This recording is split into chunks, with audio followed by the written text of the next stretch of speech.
already here with us. Thank you so much, my people. We started with Mother of All, Mommy Diaspora. Thank you very much, Mommy. I appreciate you. Good evening to you. Thanks for everything. I appreciate you always. Thank you very much, Amaka E. I can see right there. Thanks for joining us. Thanks.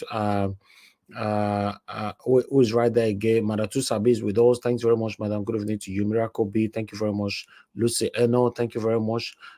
Pretty AJ. Thank you very much for the super chat already. May God bless you. I really do appreciate this. Henry Gabriel. Henry Gabriel. Be like, so you don't forget us for here. Good evening to you, sir. Thank you very much. God bless you. It's good to hear from you. Thank you very much, Mr. Johnson Emmanuel. God bless you, sir. I appreciate you. Thank you, my wonderful people. Madam Helen, thanks for joining us today. God bless you as usual. Thank you, Mike Akionbari, right there. Thank you very much. Asemota Bright, my brother, I can see right there. Thanks for joining us. Sabovo Kwangai, Pacha Enofe, my dear sister, I can see right there. Thanks for joining us. Peggy Modi, Divine Joy, God bless you all, my wonderful people. Press on that like button. We have a very interesting topic for you today.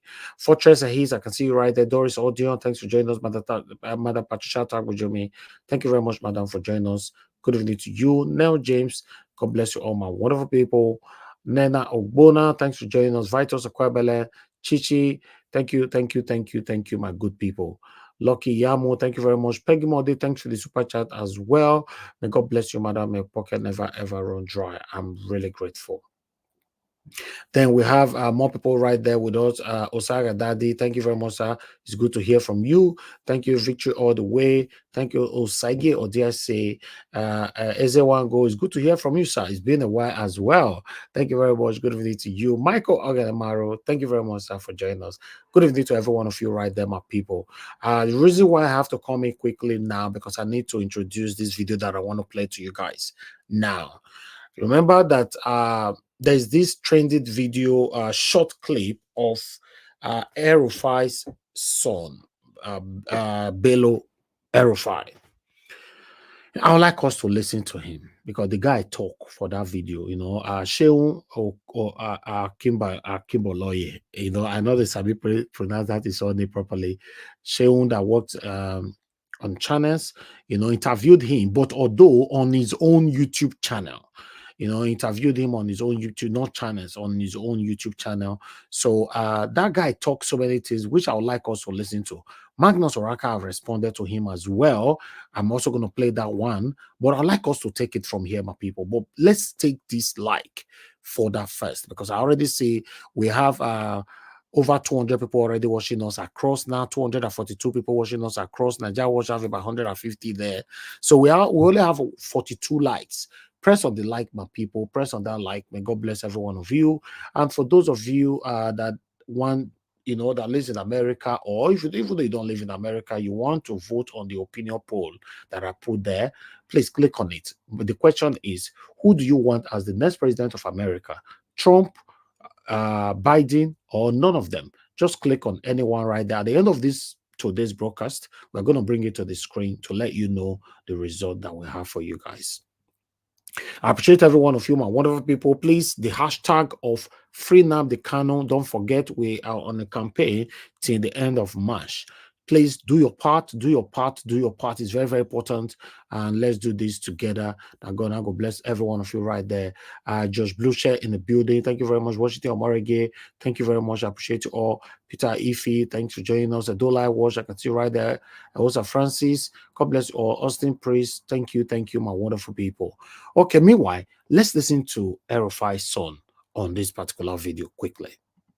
Who is better than the Peter Obi? Well, without a doubt. Well, you should see my tweets. So you think Tinubu is better than the Peter Obi? Well, without a doubt. Well, you should see my tweets. There's nothing to hide. Absolutely. Absolutely. If there's one part of your father's life that you never wish to live, what would that be? I'm living it now, Sheun. It's a difficult one to be a politician. Oh, it is. Like a father. There are two ways to look at it. Okay, about the most. I'll probably get in trouble for this, but I don't care. The people enjoying Nigeria now are politicians that don't care. Okay, if you don't care, you don't have a conscience. It's a fantastic job, particularly to be a lawmaker, you know, because there's a governor, there's so much attention on governors. You've interviewed many of them. So if as a governor your state is failing, no, people will shine the eye on you. You know, but as a legislator, you know, decent salary, you know, if you don't care, it's a good job. But if you care about your KPIs, you want to achieve a lot, being a Nigerian politician can be very difficult.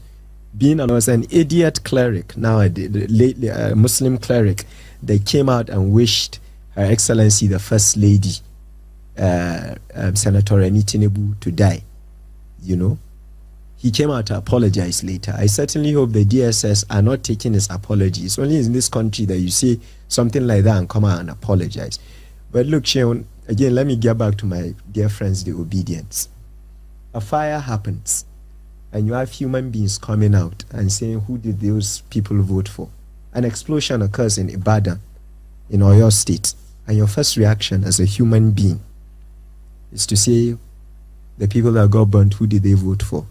Are those people that speak like that human beings to you? Just because Nigeria is in a tough state, so we need to reject. I'm the first to come out and say leaders have failed. I'm sorry, we have some horrible citizens and we need to engineer. Of course, the first step to sort that out is something you said in your last show. That if we want the citizens to trust us, then maybe it's high time we stop flying. We stop throwing parties.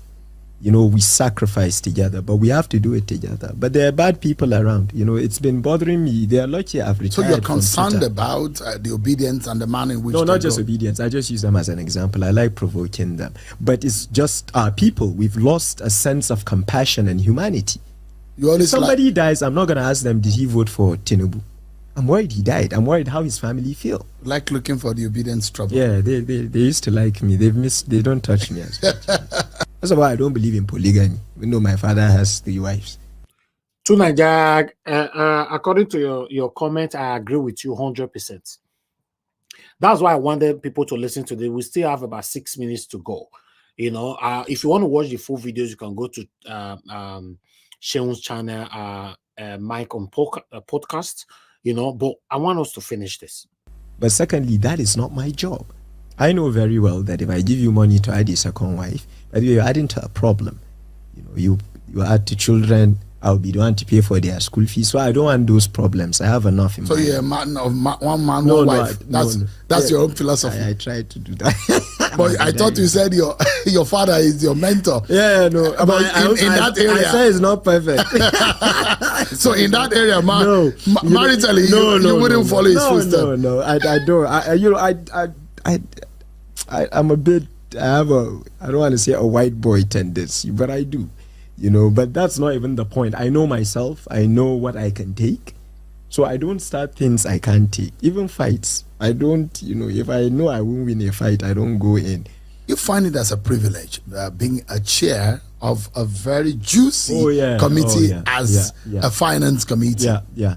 It's banking. I mean, banking regulation. I mean, yes. that's... Yeah, but you're right. It's a tier 1 committee and it's a privilege. And I will not, I thank the speaker, Honorable Tajuddin Abbas, who is also from your state. Yes, and of course, but it's not political nepotism. Well, he's your man. He gave you a juicy committee. No. Actually, let's debate that. Is it, if my father was speaker and he gave me that, then it could be nepotism, right? Because he's my father, you know. But if the speaker, who by accident is from Kaduna, and then the governor, who was the banking chair when I was his SLE and chief of staff, is from Kaduna, and then he and the speaker decide to give me banking, I think it's more privilege than nepotism. Nepotism is when John F. Kennedy made his younger brother, a brilliant attorney, the Attorney General of America, as president. That is No, my friend, you are wrong on that. Nepotism is not all about affiliation with family members. Nepotism can be for anybody, is a general thing, depend on the relationship you have with the person, and you are fixing the person in one particular position that they didn't or they don't supposed to have. So nepotism is not about family. Is a general thing. Nepotism, I can practice nepotism by giving a job to my friend. you know, and is not qualified to have that job. So it's not about family, because he's trying to put it like, oh, you know, if it was a nepotism thing or all that, your father would have done this and not. No, it's not a family thing.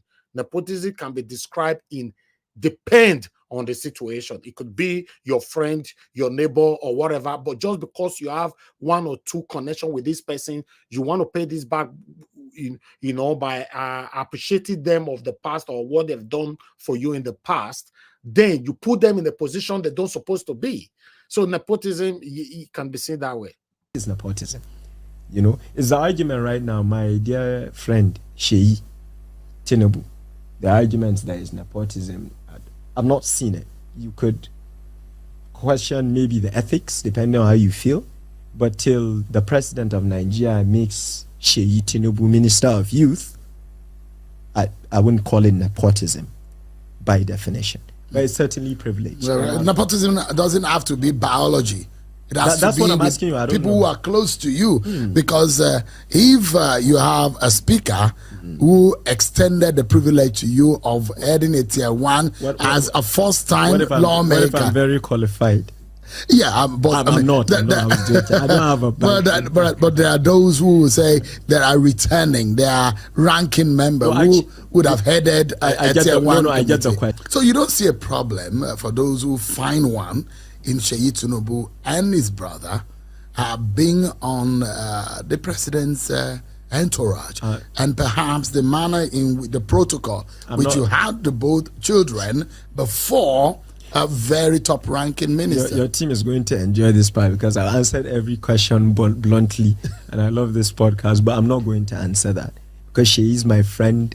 I'm proud of him, and this is not what it's about. You know, I honestly don't think it's a big deal. Then this is favoritism. You know, you see, it comes to Sheyi now. He say you don't want to talk because Sheyi na your friend. You see, so one way or the other, you know, he's already guilty of what he's talking about. Although we are getting somewhere, you know. You know, these are the things that bother me. You know, we like to fuss about Governor Sanwo-Olu's watch when we should be commending the red line. You understand? I don't think those are our focus. But even I would even say my view. And what has changed? Let me conclude with this. I saw early on that young people have a right to be angry. Now I have no choice but to not fear young people because I know if I don't perform, the old guard will block the doors for young people.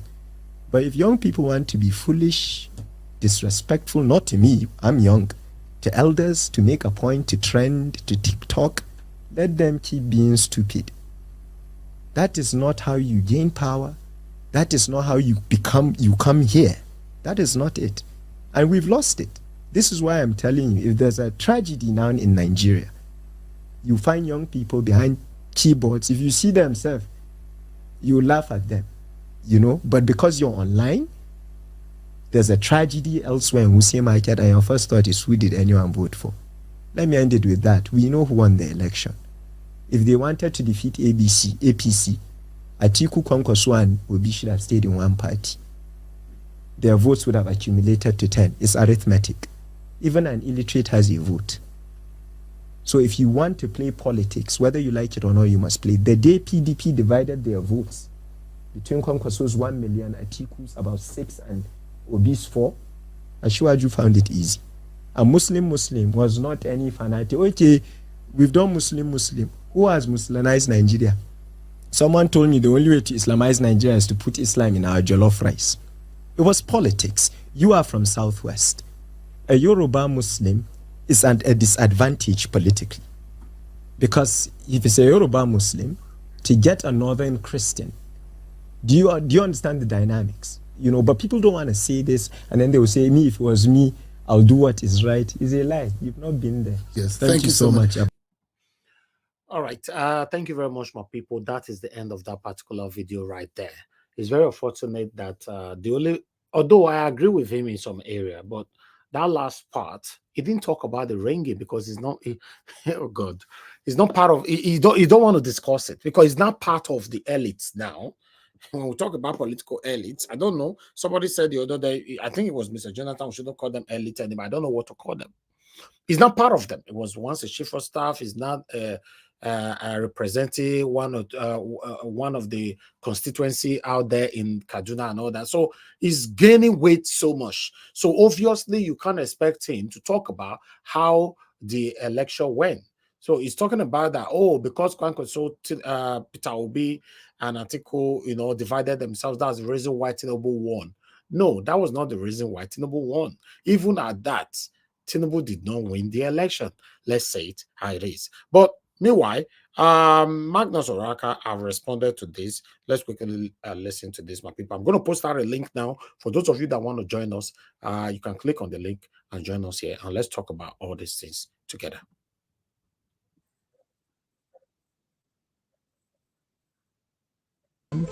It's a Nigerian thing. So you think that Tinubu is better than the Peter Obi? Well, without a doubt. I think Lagos is more developed than Anambra. I don't see Atiku.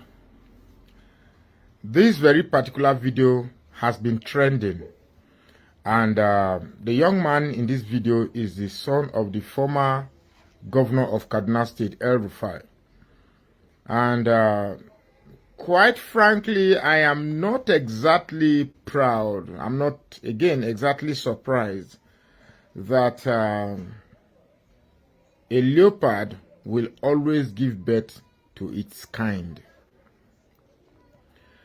Looking at this child, you will know that this is the exact thing we've been preaching against, where parents who have biases transmit this bias to their offspring and therefore continue to perpetuate the problem of this country that seem to last almost forever.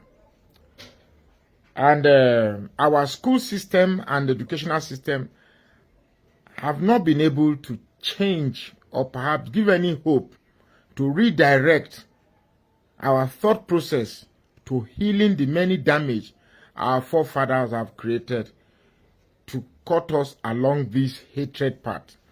In this video, I carefully listened to it. As a matter of fact, I listened to it for like 5 times. And I want to analyze the things he said. Number one, he said, failure of leadership is not an APC thing or PDP thing. That I agree, quite okay. The failure of leadership stems from a traditional point of view. Like I said, I've said it here in many videos, that the problem of leadership is the lack of understanding that most people who take up the mountain of leadership do not understand that immediately they become leaders, they are no longer champions of their ethnic background, but rather champions of Nigeria. So far, we've never had leaders who are able to transcend their ethnic proclivity. El-Rufai, the father of this young man, is one of the same thing. As a matter of fact, this young man, I believe his name is Bello, right? Bello El-Rufai. These are just children of privilege. Imagine that child is not the son of El-Rufai. Imagine that child is the son of any regular Nigerian. That child will be one sort of broke ASS. That child, just take off the clothes and take off the privilege of even sitting with Sheung to speak. Beyond that, he's just nothing. He's just a child of privilege. Well, I wouldn't blame him. Sheung asked him if Tinubu, Peter Obi and Tinubu, who is better? And he said without a doubt that Peter Obi is not comparable to Tinubu. And he made example of Lagos being bigger than Anambra. That was exactly why I said this is a boy of privilege. When you make comparison, Anambra is Anambra, Lagos is Lagos. The privileges that Lagos had or still having, Anambra don't have it. Lagos had the privilege of being a colony, of being the place that missionaries visited, of being the capital of Nigeria. Anambra was what? Again, was a state created long after Nigeria became independent. So there is no way that you can compare Lagos with Anambra. You see, this is the reason why I'm also scared of Abuja. We use the collective patrimony of all Nigerians to build a place. Then when the place is developed, you say it is one man that developed Lagos. Tinubu came into power to governorship in 1999. 8 years after, 8 years, that is to 2007. So you mean Lagos was a bush before 1999? And Abiola built the foundation on which every other development came. When during First Act 77, all those flyovers that inundate Lagos, it is Tinubu that built them. It's amazing how people deceive themselves and they believe in those deceits. This is what I say. Well, I don't blame. It is stories told him that he's saying. Clearly, you can see that man has no intelligence. I think he put up a challenge that people should come out and, debate him. That man, that Bello, I don't know if Shehu, I don't know. I'm just a lonely voice somewhere. That man cannot take, that young man cannot even take me on for 10 minutes, let alone 30 minutes. He can't take me on. That you say, Tinubu, you don't compare. I can tell you that if you want to compare Tinubu in terms of rascality, yes, he's more than Peter Obi. In terms of criminality, yes, he's more than Peter Obi. In terms of doing things in crooked ways, more than Peter Obi. But we are talking about terms of character. In terms of character, Peter Obi is way, way ahead of Tinubu. If today, in any global function, take Tinubu out as the president of the Federal Republic of Nigeria, take Tinubu out as not being the Federal Republic of Nigeria. Put Peter Obi, you even included your father's name. Put Peter Obi, El-Rufai, Fashola, and Tinubu. Who do you think the international community will invite for a function? That clearly answers you. If Peter Obi is not something, if Peter Obi had no caliber, if Peter Obi is nobody as he claimed, you wouldn't be talking about him. Even after election, he's still a threat. And the reason why you are talking about him today is because up till 2027, he's still a threat to anybody that is coming today. And I rightly agree with you that leadership is not about party, because today, Peter Obi, any party he goes today, even if he comes to that APC today, people will follow him there. Because a lot of us who have a better understanding of what life should be, we are following Peter Obi because of the person and not because of party. And in his comment again, he said he's passing a message to Biafrans and obedience. It's a shame that this young man can, merge Biafra and obedience together. You see, this is the obsession for the hatred for Igbo. So a lot of these northerners believe that our love for Peter Obi has anything to do with Biafra. Biafra is an independent struggle. I'm sure there are some Biafrans who voted for APC, and there are some Biafrans who voted for PDP. There are some Biafrans who voted for Labour Party. But the obedient movement are a group of Nigerians solely embodied by a consciousness of a better Nigeria. So don't see because the name is obedient, coined after Obi, therefore it's an Igbo thing. And if it's an Igbo thing, it's a Biafra thing. It has nothing to do with Biafra. Neither, it's just a pure consciousness. It's a movement of people who want Nigeria to become better. I'm sure Nigeria being better is not within the realm of imagination of young boys like this who have the privilege of the money stolen by their dad. He said Peter Obi made mention of people who were born in Ibadan and asked who did they vote for. I'm sure, first and foremost, Peter Obi cannot make a comment like that. If he did, he must have been taking it out of context. No, he didn't. He didn't. Mr. Oraka, many of your assertion is not right. I'm not sure if you watched the whole video. Most of the things you are saying is not right, Mr. Oraka. I have to disagree with you for once. He didn't say that. He said obedient. Obedient. He didn't mention Peter Obi name on that at all. Please, let's get it right. Let's say it how it is. He didn't. I'm sure Peter Obi will say something like this. Those who died, which party they belong? those that fire burnt, did the fire select them on the basis of APC or Labour Party or who they voted for? I'm sure Peter Obi will make a statement in that line of thinking, not who did they vote for. So these people are experts at misdirection and also at taking things out of context. Finally, he said that if Peter Obi wanted to win the election, he should have stayed. He, Atiku, and Kwankwaso should have stayed in one place. Let me tell you, young man, even if Peter Obi had gathered the whole of Nigeria to stay in one party, and Tinubu got only one vote, INEC would still have declared Tinubu as winner. So don't make it look as if it is the separation of Peter Obi from PDP that led Peter Obi from losing.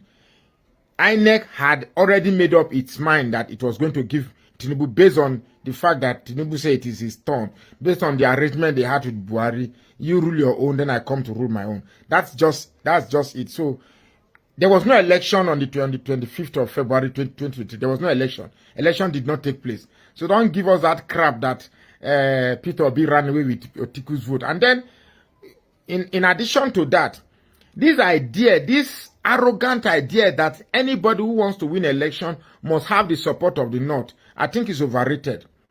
The Southerners have their own population. It's just that we don't have a way to bring ourselves together.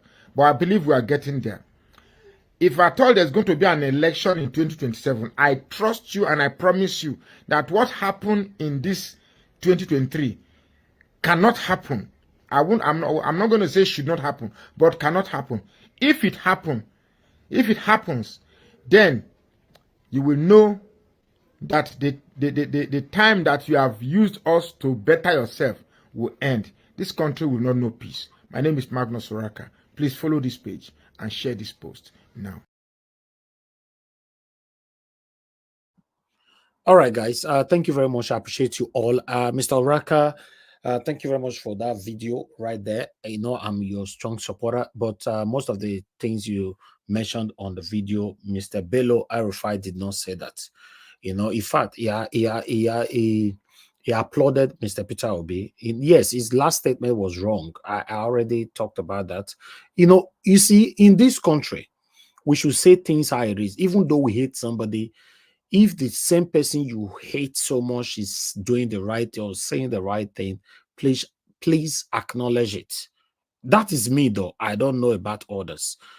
Please let's the Bello El-Rufai, he is an outspoken person. I'll put that there. Most of the things he mentioned, I agree with him, but most of the things as well, I disagree. Yes, I disagree in most area, and I also agree with him in most area. Like he's saying that if any Fulani Esme killed anybody, they should be killed.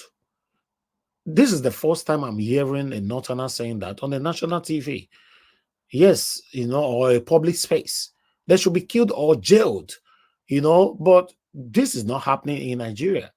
He went on by saying so many things that I agree with. He also went on by saying things that I didn't agree with at all. Like saying that if Peter Obi didn't leave PDP with Kwankwaso and Atiku, he would have won and all that. No, I disagree with that, and I've previously disagreed with it. INEC rigged the election to favor Tinubu. That is the area I disagree with this man, because he don't want to talk on that area. He don't want to mention that at all. So, and he also disagree with most things from his own father. So yes, we all are Nigerians. The hatred is too much. Let's pick the area that is not fair. It just like for some of you that want to call in later, if you disagree with this man, that is absolutely fine. But you must be able to tell us what are you disagreeing with. If you are disagreeing with the video in totality, that means there's so much hatred which which prevented you from seeing, or rather magneting everything about the interview. So, nevertheless, I would like to appreciate every one of you right there. Thank you very much for your time with us. Good morning, good afternoon, good evening to you all, my wonderful people. That God bless you now. So we only have articles right now to present to you guys so that we can start talking. I posted that a link earlier on in case you want to call me. It's only 4 of us here for now. But let me quickly put this on screen. I have some interesting, or rather, should I call it interesting? No, shocking headlines for you right here. I'll start with this one. As you can see right there, Northern forces working to destabilize Nigeria under Tinubu's presidency. You know, like I said before, I don't really like taking on paragraphs because of time, but let me see if I can take one or two here. The presidency has blamed the latest kidnapping in the north on political forces in the northern region plotting to destabilize the country under President Bola Tinubu's watch. Presidential spokesperson Ijuri Egele disclosed this in an interview with TVC on Sunday night. Asked how soon Mr. Tinubu government will curtail the insurgency of mass school children abductions witnessed in the Kaduna and Sokoto last week, Mr. Egele said much work had gone into securing the country, resulting in a relative stability in the southeast. So I'm going to leave that one right there quickly. Let me move on. In case you want to read more, that one is coming from People's Gazette. Let me put this on screen as well, you know, so that we can take all of them. Guys, do your part. Press on the like button and let's do this together. And God have a blessing on my people. Okay, you can see the Akpabio's political jabs insensitive. He complained that Peter Obi received greater applause than him at Wigwe's funeral at Edo Peterside. Yes. Yes, the video is circulating everywhere. You know that Akpabio complained that how come people applauded Peter Obi in the Wigwe's funeral than him as the Senate president. But meanwhile, I'm not going to focus on that. I'm going to move on right now. 1 minute. Please bear with me. Let me quickly pull another one on your screen here. Then Mr. Peter Obi have this to say here. Hold on, guys. Mr. Peter Obi asking Tinubu explained alleged 3 trillion budget pardon to Nigerians. Peter Obi tells Tinubu Presidency, National Assembly. Okay, let me quickly take this one. Obi described the alleged separate budget containing 3 trillion naira, which differs from what was passed by the National Assembly as a breach of trust between the Nigerian people and their elected leaders. There'll be one small go that one in. They don't know, say we will know. But nevertheless, let me move on. Mr. Peter Obi, the candidate of the Labour Party in the 2023 presidential election, has called on the administration of President Bola Tinubu and the leadership of the National Assembly to explain to Nigerians the purpose and process of adding the alleged 3 trillion allocation to the officially approved national budget for 2024. Obi described the alleged separate budget containing 3 trillion, which differs from what was passed by the National Assembly, as a breach of trust between Nigerian people and their elected leaders. According to the former Anambra State Governor, Nigerian people deserve full accountability for all the scarce resources placed in public trust.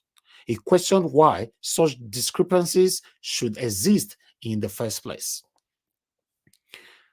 Then Obi, who stated this in his tweet post on X account late Sunday night, which was just yesterday, stated, unquote, I find it deeply disconcerting and a matter of grave concern, and even shameful to read about the alleged 3 trillion discrepancy between the budget approved by the Nigerian Senate and the one being implemented by the presidency.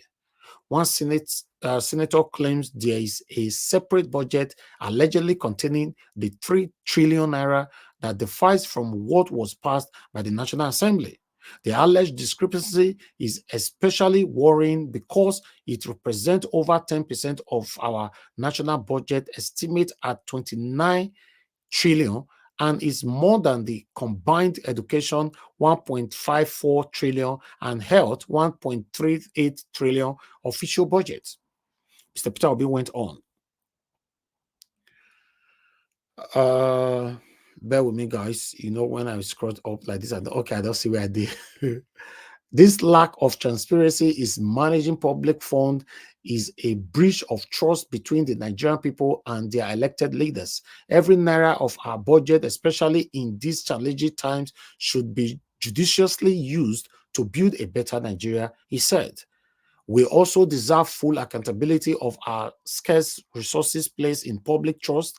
Therefore, we, the Nigerian people, demand a public explanation from both the National Assembly and the Presidency regarding the purpose of and process of adding the alleged 3 trillion naira allocation to the officially approved national budget for 2024.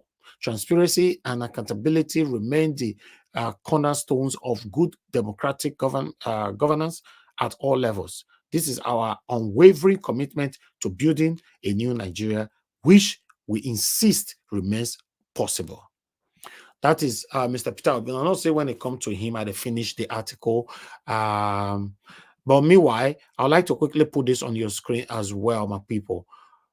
Tinubu wife don't talk, come and say this, as you can see right there from People's Gazette, despite economic hardship, First Lady says Tinubu's renewed hope agenda yielding fruits already. My people, any area where you watch me from now, right now from Nigeria, if you know, say Tinubu renewed hope agenda is yielding hope or fruit from or result from your area, but let us know later on when we open the phone line. Because now the First Lady, Tinubu wife, now I can't talk this one. So let me take 1 or 2 paragraphs on this quickly. The wife of the president, Remi Tinubu, says some initiatives under the renewed hope agenda of her husband, Bola Tinubu, are already yielding fruit and will soon reach all community nationwide. So I'm just going to leave that one right there. Please let us know, because I'm not too sure of that yielding, because we never see anything. Normally, what I know about yielding fruit is positive. So all I'm seeing right now is negativism. But nevertheless, what do I know? Let me present more to you because I still have 3 to go. Guys, please, I'm doing my part. I would love you to do your part as well by just pressing that like. Continue to press on the like button if you have not yet done that. Okay, let me put this on screen. Government key man abduct wife son on Enugu Road as president. President says police lamented lack of fuel. Oh, sorry. Resident says police lamented lack of fuel to go after killers. Oh my God. Aye. They say police say we cannot chase the killers because we're not they our car. This is the same story with all the years since 19 no dates. This is what police have been saying for so long. I'm surprised in postmodernism 2024 we are still hearing this. Residents says police lamented lack of fuel to go after the killers. Very sad. Although there are some pictures there that I wouldn't want to show. You can go to Sarah Reporter and read more on that. This is Nigeria, man. We are not serious. So. Hey, when I normally say on this platform that we have a long way to go, it looks like I'm just saying it. This is coming from People's Gazette.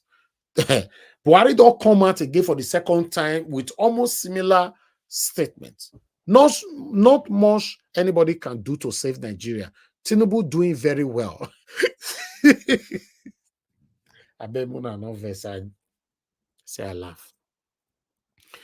If you read that first paragraph, that headline, me, not much anybody can do to save Nigeria. Tinubu is doing very well. If as he talk this thing, the first person voice why they hear for here now be Ginger Breadman. Because Ginger Breadman, I always use that word. You are doing very well. You are doing very well. Tinubu is doing very well. Wow.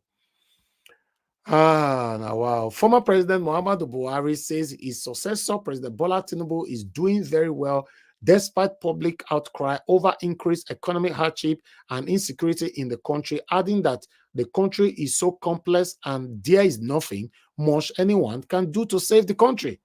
Wow. There is nothing anybody can do to save Nigeria. So, this is serious, guys. If you are listening to me right now as a Nigerian, this is serious. This is very serious. Remember, Tinubu himself mentioned it some time ago. I understand what you all are facing, but unfortunately, there's nothing he can do about it. Now, Buhari is coming out to tell us right now that the complexity of the country, there's nothing anybody can do about it. It's crazy.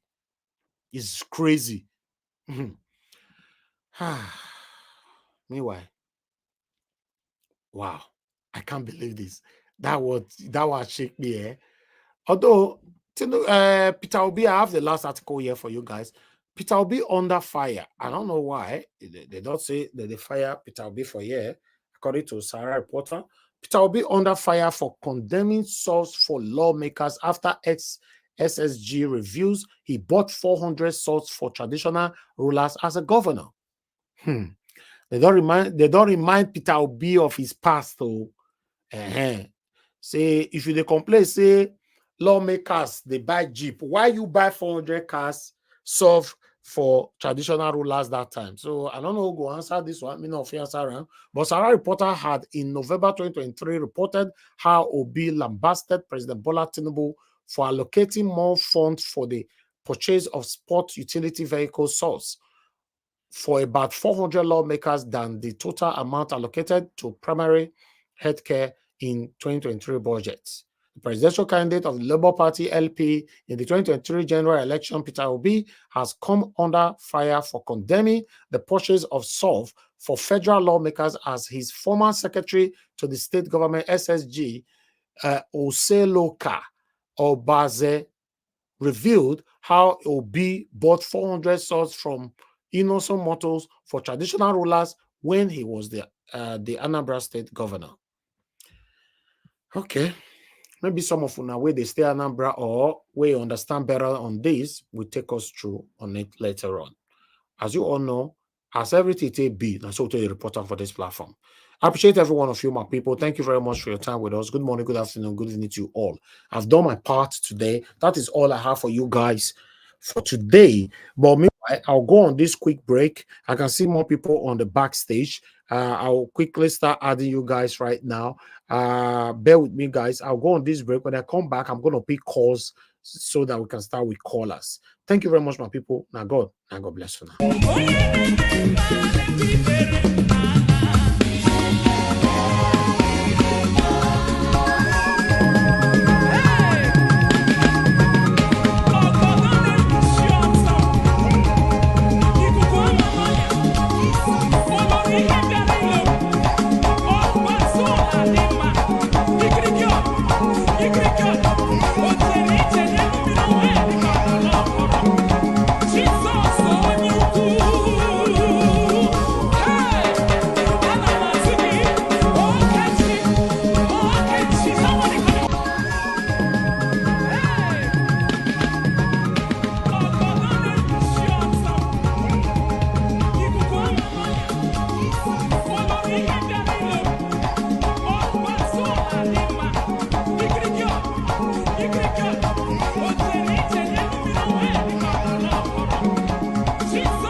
All right. Thank you very much, my people. I appreciate you all. We're back again. So I'm going to start taking calls right now. Let's see who's going to be the first caller in the next 10 seconds. Then we can take it from there. Thank you very much, my people. Press on the like button. Press on the dollar sign, guys. Encourage what we are doing here. As you can see, a few people already doing that, follow their footstep and do the same thing. I want to quickly appreciate you, Mr. Joseph OG. Thank you very much, sir. You said, Mr. Elvis, yes, he did, but they were from Innocent Motors, locally made. Okay. Thank you very much, sir. At least somebody's already answering that part, that last article that I read to you guys. Okay, nobody's calling in right now. Let me just go straight to the panel. Okay, yes, a call is already here. Thank you very much, Mr. Faye. Thanks for calling in, sir. Good evening to you. Please talk to us. Okay. Good evening, sir. Can you hear me? Yes, sir. Go ahead. Talk to us. Hello? Yeah, So, now, I wanted to, because yesterday, first and foremost, I want to greet Mama H.O. May God bless you, ma. Because yesterday, I so much enjoy your submission about President Donald Trump. Because Donald Trump, Nigeria watch, where many people for Europe, we don't want Donald Trump. Because that man, if he enter office, especially Italy for years, he get one man that they cost have been for years. That man, because Italy, they look up to America. Donald Trump, is operation go and fix your country. That man a better raise. Don't be saying we don't hate him, we don't like him. If the man enter, even then when he first come for Italy, they kill many people, like people when their document never strong. They kill their document they kill people document. Even for Genova, one boy, they give a negative. He said for you to go back to Nigeria, the boy just run enter train. Bros, can you hear me? Yeah, we hear you. You understand? The boy just run enter train. He said for you to, they said they'll deport him because he not get document. Many Europe countries, because they look up to America. Donald Trump, Imitation, operation, everybody go and fix your country. And again, they said yesterday I was hearing when some people they talk and say if Donald Trump come, that Tinubu document or the nonsense what Tinubu do for Nigeria, Donald Trump will just say no, bros. But we they forget say this is America, British. They know they wish Nigeria, Africa where. I don't know why they could forget something. Donald Trump, if we not even do anything, if we not do anything, we will try crack our brain, think this thing. Donald Trump is just a politician. He's just doing all those things to just because of people, because a person will not like black. That man don't like black now. Everybody's supposed to know now. You understand? So let me also go straight to this El-Rufai song. See, wait till that boy. You have 20 seconds left. 20 seconds left. Yeah. That El-Rufai, I tell you, nicer snake, Belen, nice snake, nicer snake, Belen, nice snake, they collect points. You understand? You know, people go resemble another person. So make them not worry. You go over there one day. Thank you, sir. Thank you. Thank you very much, my brother. God bless you. I appreciate you. Thank you. Let me quickly pick another call here. Love of God is my strength. Thank you very much, madam, for calling in. Can you hear me? Oh, God. Yes, so my brother, I hear you. Good evening, everyone. Thank you very much, madam. Please Good talk evening, to everyone, us. on Good the evening comment to you. section. Thank you. Yeah, thank you. Good evening, everyone, on the comment section and on the panel. Good evening. Happy Monday. Now, let me speak on El-Rufai song. Yes, I heard what we are saying about him, that yes, he spoke well in other places when he was talking about if they find out that about Fulani, if they did anything, they should arrest them, or they should lock them, or they should buy them. Yes.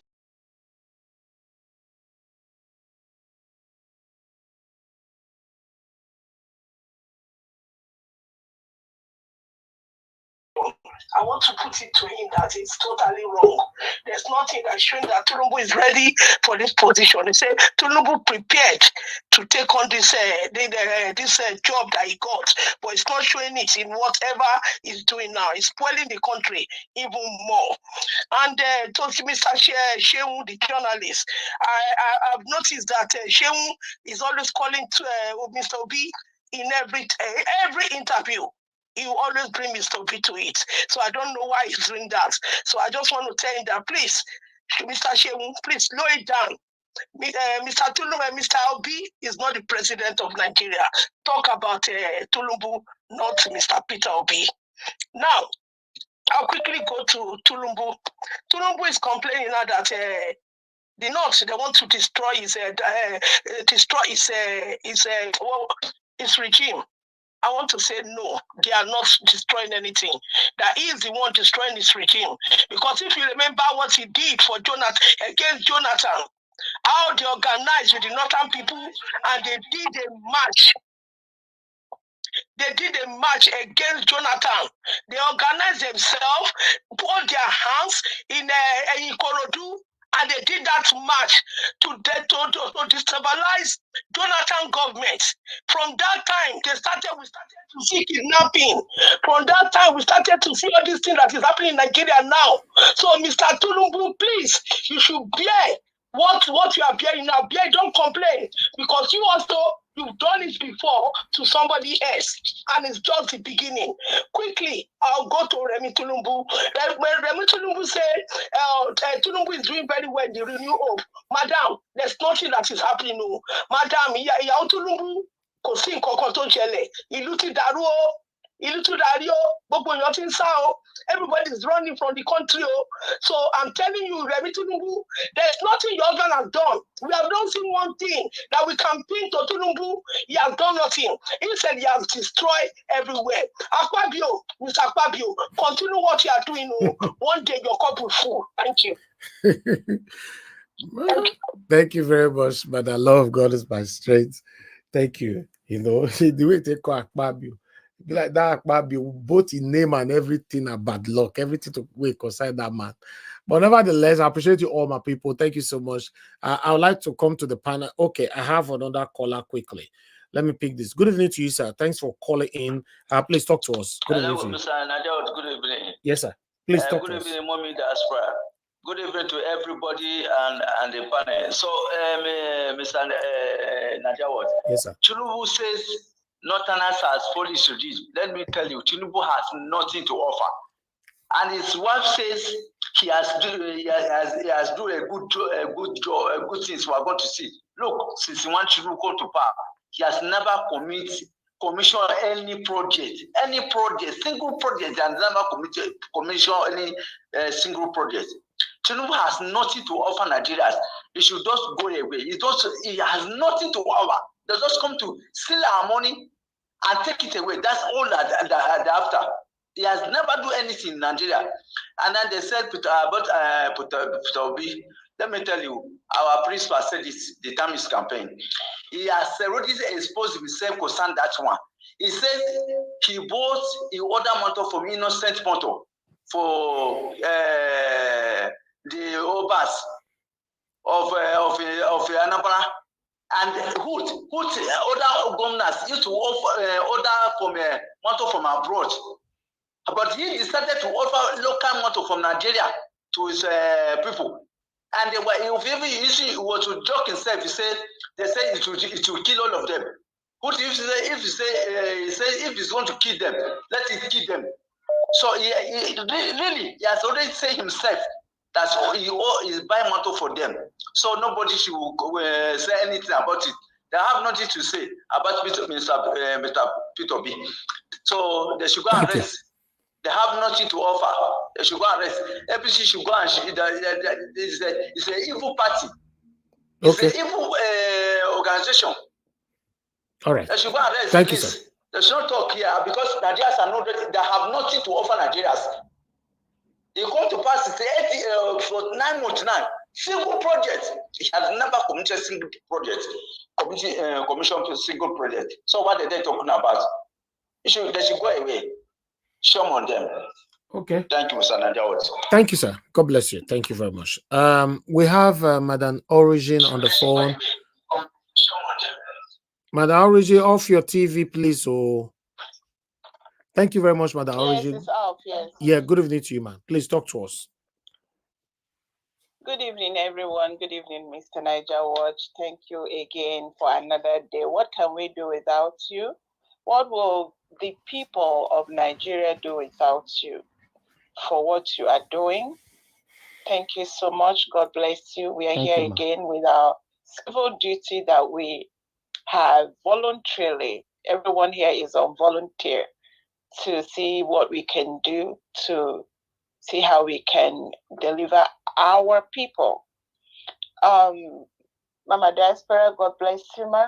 God bless you again for what you do for us, and to the panelists who will do justice to today's, all that is raised up. One of the things I kind of recuse myself is because I want to focus on one thing, and that is to encourage everyone here, to remind you that you are not here in vain.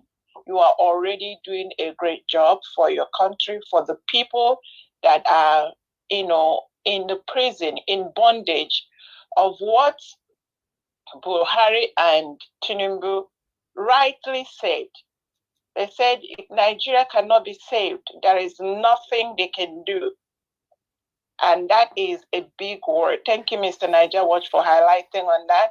If everyone in that country and people outside, if you love the people in Nigeria, the people that are behoved with this evil, if you love them, know that there is nothing the government can do for them.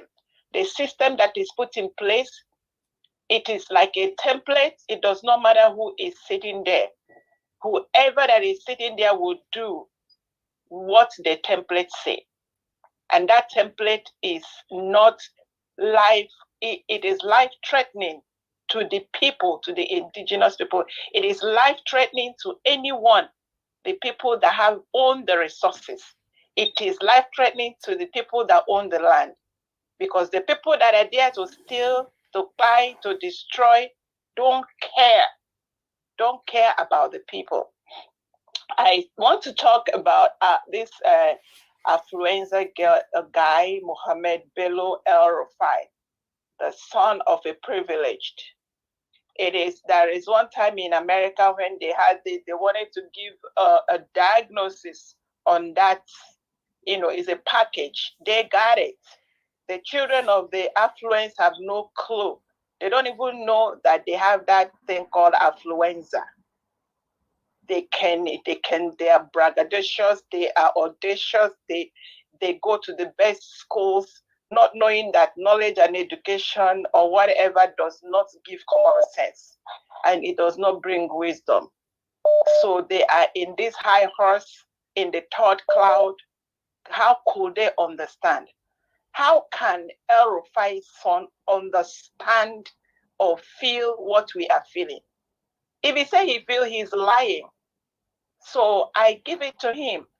He came and he sat and he spoke eloquently. And he has everything. And if nothing is done, if this thing is not stopped, he can be a president, for crying out loud. Nobody's gonna stop him. And while the people that are suffering. I cannot rest it here, Mr. Niger. Well, thank you so much for this platform, for this space that we can vent, that we can speak truth to power. Whether they hear it or not, we keep speaking. It is on record that we are talking, that we know that what is going on is evil and needs to be eradicated for the people of the land to breathe. God bless you. God bless you, ma. Thank you so much, ma. I appreciate you always. Thank you. Thank you.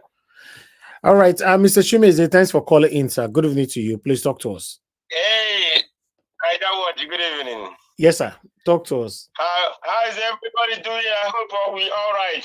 I greet everyone on the platform and comment section. Yeah, Elvis. Yes, sir. Up Gunners. Let me tell you that first. We are on top of league now. Yes, so that's what will make me. I didn't call on Sunday. Yeah, I was Sunday, or Saturday. But tomorrow Champions League will decide. Though. Remember, Porto is leading with 1-0 aggregate. Don't worry. We will go. Going hard up going to be 4-0 or 4. Let's say 4-1. I can't wait. That's how it going to be. Well done, sir. All Talk right. to us. Thank you, sir. So I'm going right away. Is where I am now. I won't talk about Nigeria today. So one thing, people are saying Trump is a racist. I don't see Trump as a racist. From the one, that is where I follow people. Like when Obi came on board, I went so many platforms. I listened to Mayego, and I come to Niger Watch. I see the way Niger Watch uses his own way to do on his platform. I said, okay, let me listen to Niger Watch. So now, if I start following somebody, there is something I see on that person. I'm an honest person. I like follow honest people. So, if you're doing business in America, last 4 years, if you're telling me you never benefit from Trump regime, you're a liar. Trump is never a racist. Maybe that was then, but right away, all the policies he made, he never said this is for black and this is for white. The whole policies he made for the whole country, not for white or black or blue. So people criticizing him, saying he's a bad person, is that I disagree with them. I will come for anybody in this platform that will speak against Trump. Just ready to pick my calls at Niger Watch. I will come for anybody. Trump is a good man. No matter how you put it. Like the 4 years, there's a state of nation. The woman, Nancy Pelosi, do you know Trump? In fact, they abused Trump. They dealt with him.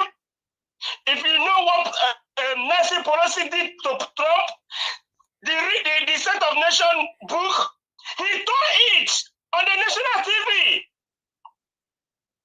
He tore the speech of Trump on the camera.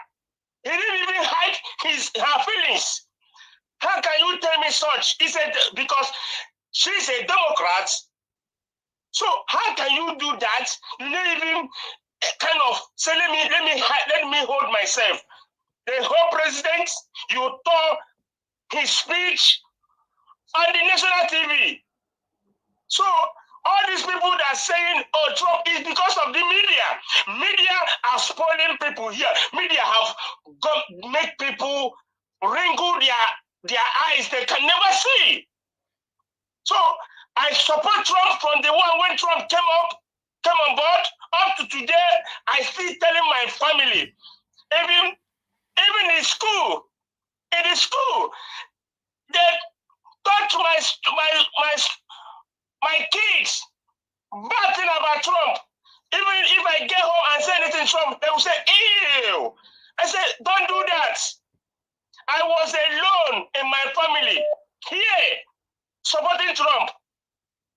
Now they see everything the way it is now. Everybody now coming back. They're not turning around. I said, Trump is the one who's going to lead us to a better place. Ask people here in America, things are tough right away because this one go to war. How many war is he handling right away? He went for war, which we don't. Okay, you know how many billions of dollars have sent to so-called Ukraine? It's hitting us. It's hitting us right here in America. Then people will come and say, oh, Trump is this, Trump is that. Man, I don't watch. Thank you. Thank you, sir. Oh. God bless you, sir. Thank you. All right. Let me quickly hear from Madam Deborah. Thank you very much, Madam, for calling in. Good evening to you. Talk to us. Yeah, good evening, Mr. L. Good evening to everyone listening, the commenters, and everyone on the broadcast. I just want to make a quick contribution to the broadcast. First, I want to start with the comment of Buhari. Yes, he's saying the fact there's nothing this APC government can do. They because they created the problem. You don't expect a sick man to cure another sick man. It doesn't happen. So if anybody is going to change Nigeria, it has to be somebody with a complete different ideology, complete different mindset from these present people. You don't expect people who created the people who mastermind the atrocities that is going on in Nigeria to be the same people that would cure it. No, they cannot. So this is the reason why you see that they are stopping Peter Obi.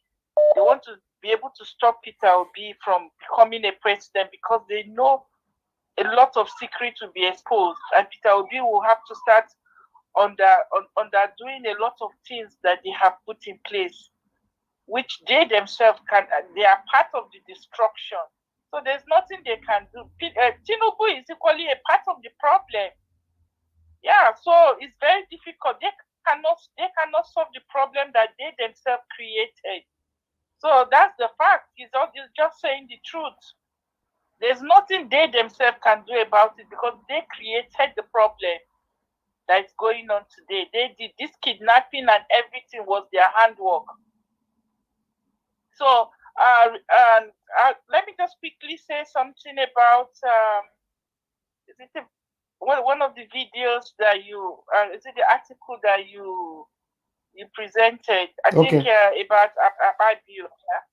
Akpabio, that man, I think he has no clue what he's saying. And he's just privileged to have that position. And these are the part of the problems that we are all facing today. So the issue of Nigeria is very, very critical. And I really don't know how a solution will come. But hopefully, let me round up with this. The only thing that will give me a little hope in the change of direction of things, and which I want everybody to focus on, is getting the right person in the White House. I strongly believe that if we have a different president in America, things will begin to turn around. And most of this nonsense that is happening around the world, most of these things will begin to take a different tone from what it is. So I'm hoping that after American election, hopefully, if we get a different person in the White House, I think we'll begin to see a little change in things. Okay. Thank you so much. Thank you, Mother Deborah. Thank you, sir. God bless you, ma. Thank you. Yeah. Okay, callers, I'm done for now. I'll come back to you guys again later on. Let me quickly take at least listen to my panelists right now. Okay, let me go to the first person on the panel is Madam Patricia. Madam Patricia, I don't know if you want to speak now. Good evening to you, ma. Thanks for joining us. Good evening, Mr. Elvis. Am I good? Yes, you are very Can good. you hear me? Go ahead. Okay. Yes. Good evening, you, everyone. Those that have already called in, thank you for your continuous contribution to what we are doing here, and of course to the people on the comment section. Well done, and Mommy Diaspora, thank you for all you do. We love you. But before I go forward, please click on the like and share button. It's very, very important. What we are doing here, I believe it's working. That's why you are here. So to confirm that you are actually a part of what we are doing, press the like button and on the thumbs up, press it. And of course, subscribe to the channel, which I think, so that you can be a part of it, and also the notification button, hit on it. So when Mr. Niger Watch come on, you can be the first ones to be notified. And then finally the dollar sign. Press that thing. It's very important. Thank you so much. I want to go with Madam Tinubu. Yeah, I want to believe that there's some sabotage somewhere in regards to why all these kidnappings have just become the order of the day. It's like every day now we hear one or the other, So I want to believe that they are really making an effort to the northerners, yes, not all, but the cabal, the powers that be, they are making an effort to make sure that it doesn't continue. Probably because, they can see that is diverting from their agreements.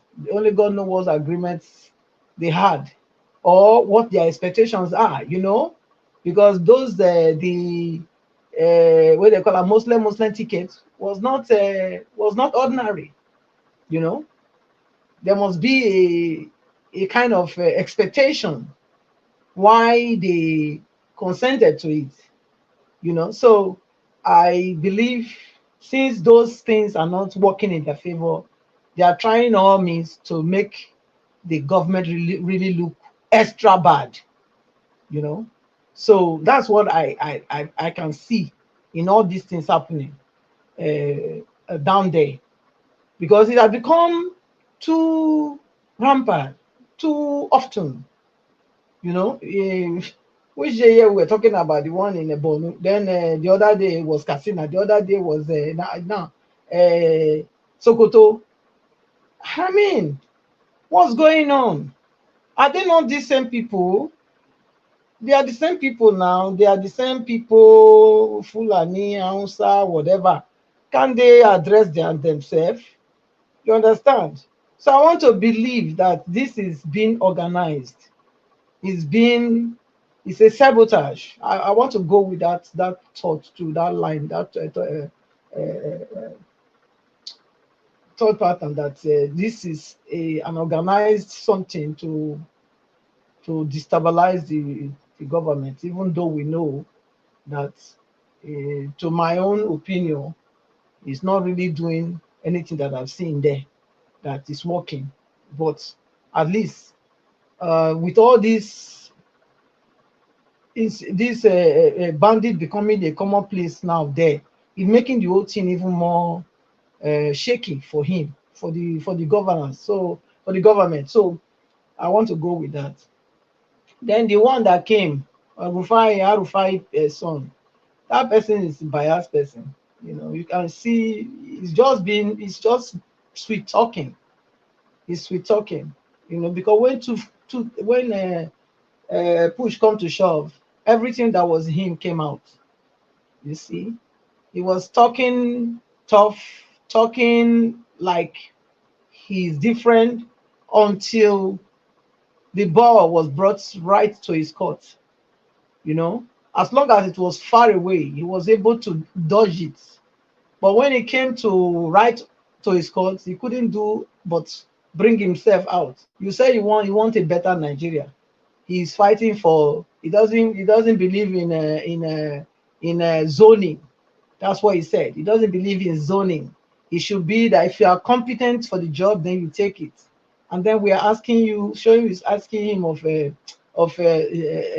Sheyi, and then he swings around, he turn around and spill out what was absolutely contrary to all he has been saying. So how would one with such people, with such kind of young people, really believe that there is hope for this country?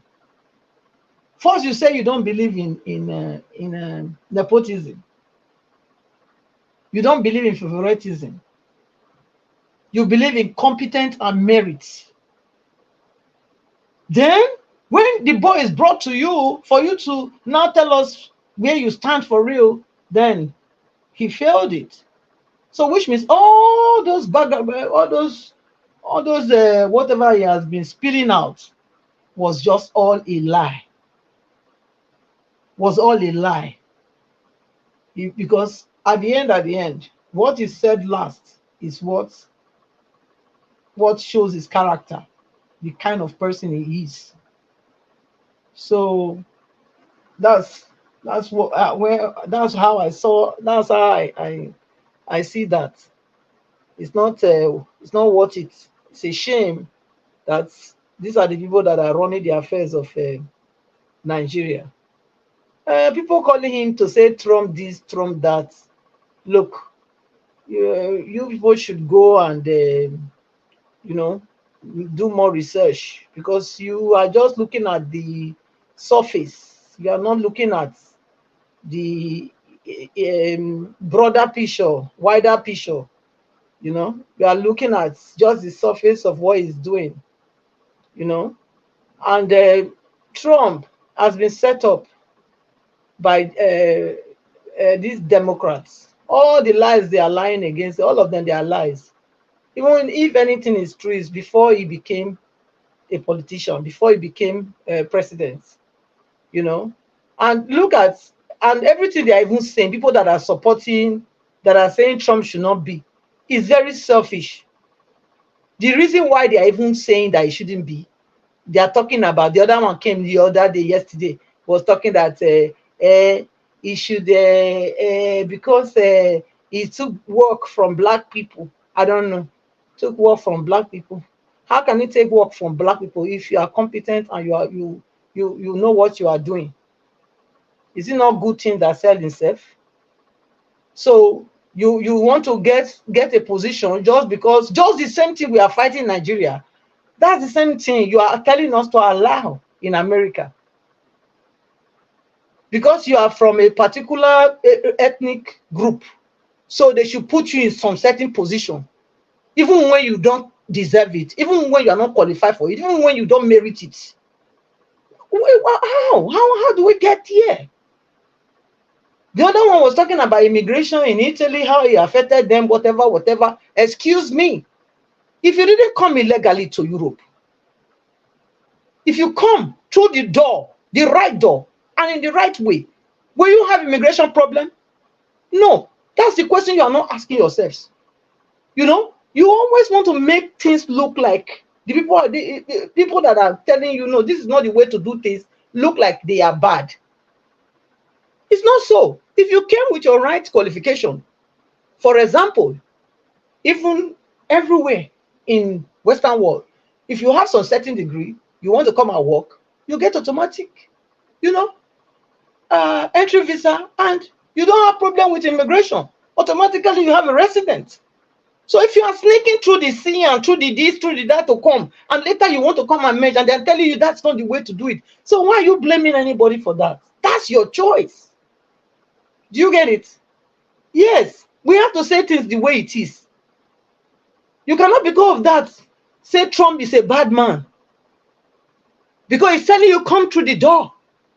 Don't come through the back door, or don't try to jump through the window. Come through the door. They have a door to every house, every country have a door. If you come through there, you will be legit. So how does that make him a bad man? How? I don't get it. So Trump is the person that can change the whole world. Actually, yes, I would say that. Because when he was there, the killing in northern Nigeria stopped. At least it was minimized. Since the Democrats have been there now, look at every day they're killing people in northern Nigeria. They are doing ethnic cleansing in northern Nigeria. A lot of Christians, they are being killed every day. Nobody's saying anything. And you are telling me Trump is not good? How? Where are your priorities? That's the question. I think you've gotten your priorities wrongly, because the people that is spying in Nigeria every day, their life matter too. But you are not looking at that. You're looking at you getting your paper. That's what you are looking at. You getting your job. They can buy as much as they want. That is selfish, self-centered, and looking from a very narrow space. Looking from a very narrow mind. Because it's not about the world is not about your paper. You getting paper, or you getting a job. It's about people, the love for people. Nobody deserves to be ill-treated or buyed just like that. Nobody, whether a Christian, whether Muslim, everybody have the right to live, right to life. It's a God-given right. And if the government of your country is not able to stop it, and Trump comes and because he did it before, why would I not support such a person that can stop this senseless spilling of blood, innocent blood? Yeah. So what are we talking about? I think people need to reorient your minds, because this where you are going is not good at all. Why will you say because you want a job, it didn't give you? If you qualify, you get a job. Or the other one talking about visa, stay. excuse me, Mr. Elvis, I will leave on like that for now because I don't want to begin. I think I've given my message. All right, thank you, sir. It's Thank you, the madam. whole thing is selfish. No, Thank you. you really hit them. You hit them today. You hit them hard. Thank you very much, man. Thank you very much for that wonderful submission. Guys, press on the like button, help us to share. Let me call on Mr. Jonathan Kingsley. Mr. Jonathan, I also go hear from you today. Oh. You know, I beg, unmute yourself. Let's see if your audio is fine. Mr. Jonathan, are you there? We can't hear anything from you. Okay, let me move on to the next person. Tunaja, are you with us? Yes, I am. Okay. Yeah, I am. Thank you very much. Thank you for joining us. Good evening to you. Please talk to us. Yeah, thank you for having me, Nigeria Watch, and greetings to you, everyone on the panel, the chat, and to the viewers. I'm not feeling 100%, so excuse me. Maybe my voice will be a bit weird. Regarding Trump, I think Trump, the Democrats, it doesn't matter. They're all poisons to us, and you can choose your poison, or you can choose to stay out of it. They all don't mean us well. Make no mistake about it. History has suggested that already. And how we say things. I think history is very, very important thing, isn't it? Because you have to remember what happened yesterday if you are going to behave properly today. If you don't remember anything, you have a problem. And I don't understand how people just feel like, oh, Trump is the guy, and then here this in the Democrats are the guy, or Biden. They're all devils. They're all for themselves. Trump is just more racially based. He's more racial, while Biden is more tribal. Biden uses Anglo-Saxon politics and Anglo-Saxon supremacy. He wants the English, the Australians, the Canadians, the New Zealanders, and all that five group. They call them the Five Eyes. They won the First and Second World Wars. They govern. They feel like they have a right to the world. This is why the UK left the European Union too. So they don't like to be told what to do. And if you look at most of the events that are going on in the world, they are the ones that are triggering it. But while Trump is more racial, this is why Trump is not very fond of the Asians, but he's fine with Putin. But the vice versa is true for the Democrats too. So, but in the end, when it comes to us, they all have one focus. They want to keep us as low as possible to their convenience. They are not for us. None of them are for us. We are only for ourselves. And that is how it should be. The idea that this one is for you and the other one is for you, or the other one is doing something for you. What is he doing for you? What is Trump doing for you? Maybe marginally, when Trump was in office, he did some things that affected this in our community. But it doesn't mean he's doing it for you. He's doing it for his people. Trump appointed this life appeal court judges. I think 60 something of them. Almost every single one of them were white and young, because they fear the demographic change that is happening in America. So that's why he's doing what he's doing. They don't want to lose control of that country and become a minority group, especially the Anglo-Saxons. They don't want that, and this is what they are fighting for. And to be fair to them, I don't know of any history where somebody just comes into a country and more and more and more of them arrive and just take over the whole country in terms of the population peacefully. America, that's what they are facing. And you can understand why the people that think that they own the land now, after they've taken it from the Indians, don't want that to happen peacefully. Some of them are even threatening civil war. People don't understand how serious this problem can get in America. But let's watch that. Let's watch the space. But I say to our people, and I say this to African Americans all the time, look for somebody that is promising you specifics. If they are not promising you any specifics, field your own candidate and vote for your candidate, period. And maybe if your candidate is in the House of Senate, they may actually be very, very important in deciding votes. We know sometimes a few votes can make a difference in the House of Senate and in the House of Congress. So you have to fight for yourself. Stop jumping on people's bandwagon thinking that they're going to help you. They're not there for you. If they were there for us, Africa would not be where it is today. If they were there for us, African Americans would not be at the bottom of the totem pole in America. So let's keep that in mind. Regarding the El-Rufai's son, I think what I see in him is somebody that is speaking frankly about his own experience and his way of seeing the world. And he also is a son of somebody, a politician. And you can't necessarily blame him for holding some of his opinions of his own parent. He can't help that. God created him to be a child of El-Rufai, and people are biased towards in support of their parents generally, not the other way around. So some of the things he's saying, like in the idea of when Tinubu's son was doing something, I disagree with him on that, because he admitted that he doesn't know the processes. He doesn't know the processes. To him, those things are like it's not a big deal to him. He talked about the watch that this is Louis was wearing. It wasn't a big deal. It's a big deal. He doesn't understand. He doesn't understand how those things fit through. If people feel you are in it with them, they are more likely to work with you. Not when you are telling them to suffer. You are busy wearing thousands of pounds worth of watch. Listen, what is that? What are you telling the people? That their lives are worth nothing. Why you are busy living large? So I don't understand how he missed that aspect. But he's right. If anybody takes a life, they should pay with their life. You've not just taken one person's life, you've taken their children, their potential children's life, their potential children's life, their children's life. The value of life is immeasurable. If you go back just 200 years, and if you know how many people it takes to create one of us on this panel, you know how life is precious. And if somebody takes life, they deserve their life to be to fulfill their own life too. And El-Rufai has always had that position. And this is one of the reasons why, in terms of security, he's a kind of hardliner.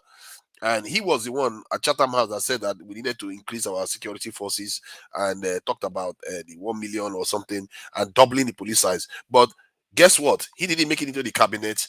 And now, what is Tinubu talking about? Synergy, technology, new squadron. Nothing about increasing the size, because some forces probably decided that, you know what, that's my suspicion. This one is a conspiracy, and there's no evidence for it.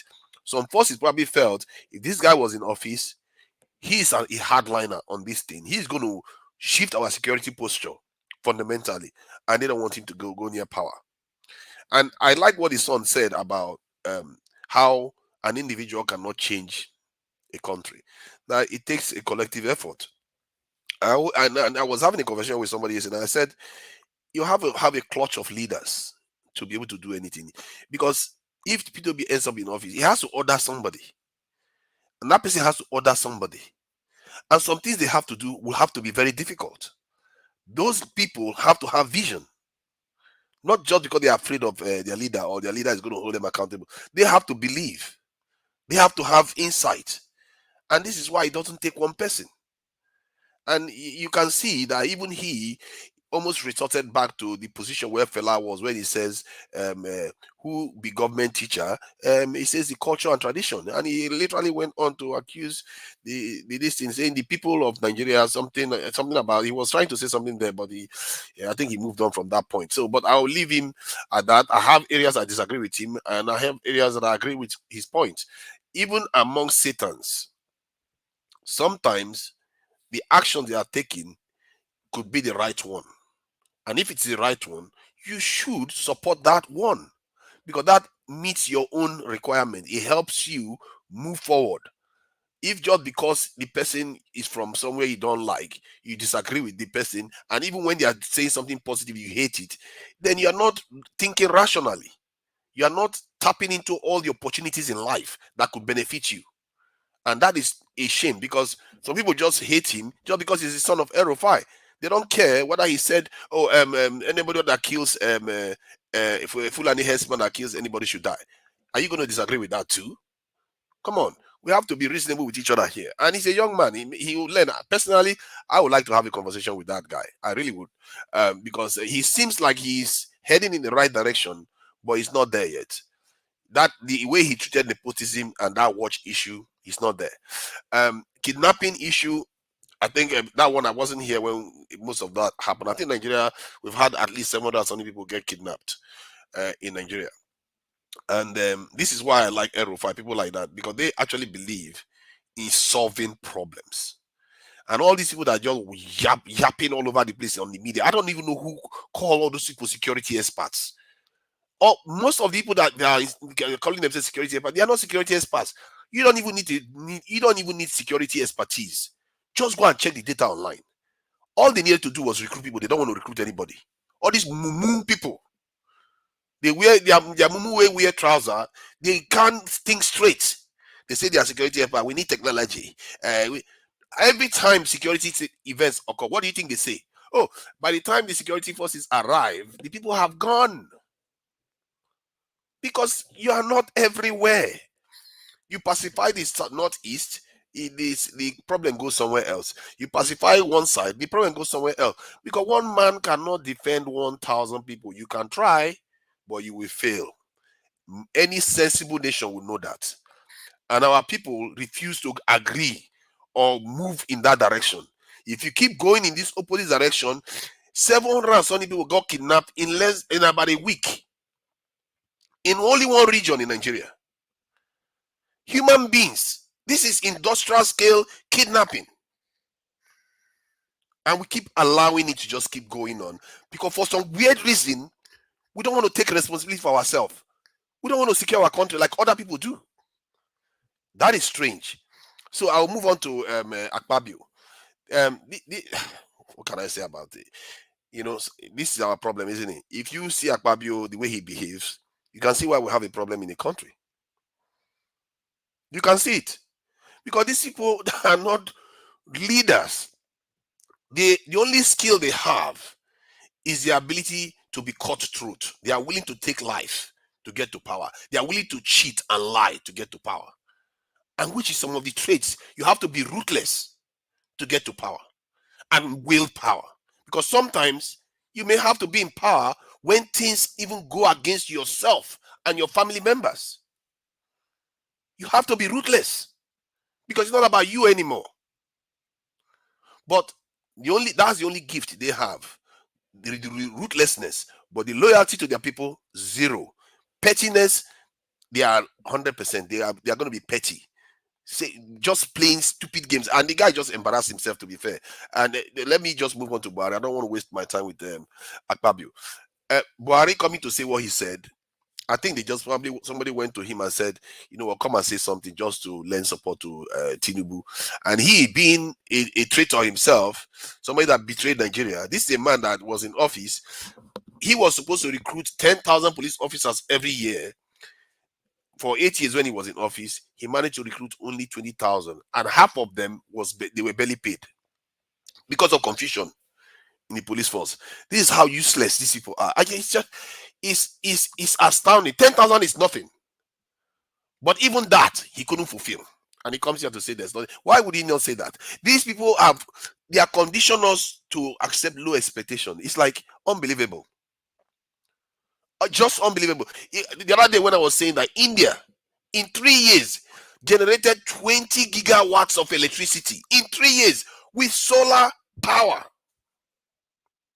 These are human beings, so. And when fellow Nigerians walk into a classroom with them, we can compete very well with them. But for some reason, our people their head is not in the right place to favor their people. Many of them are traitors.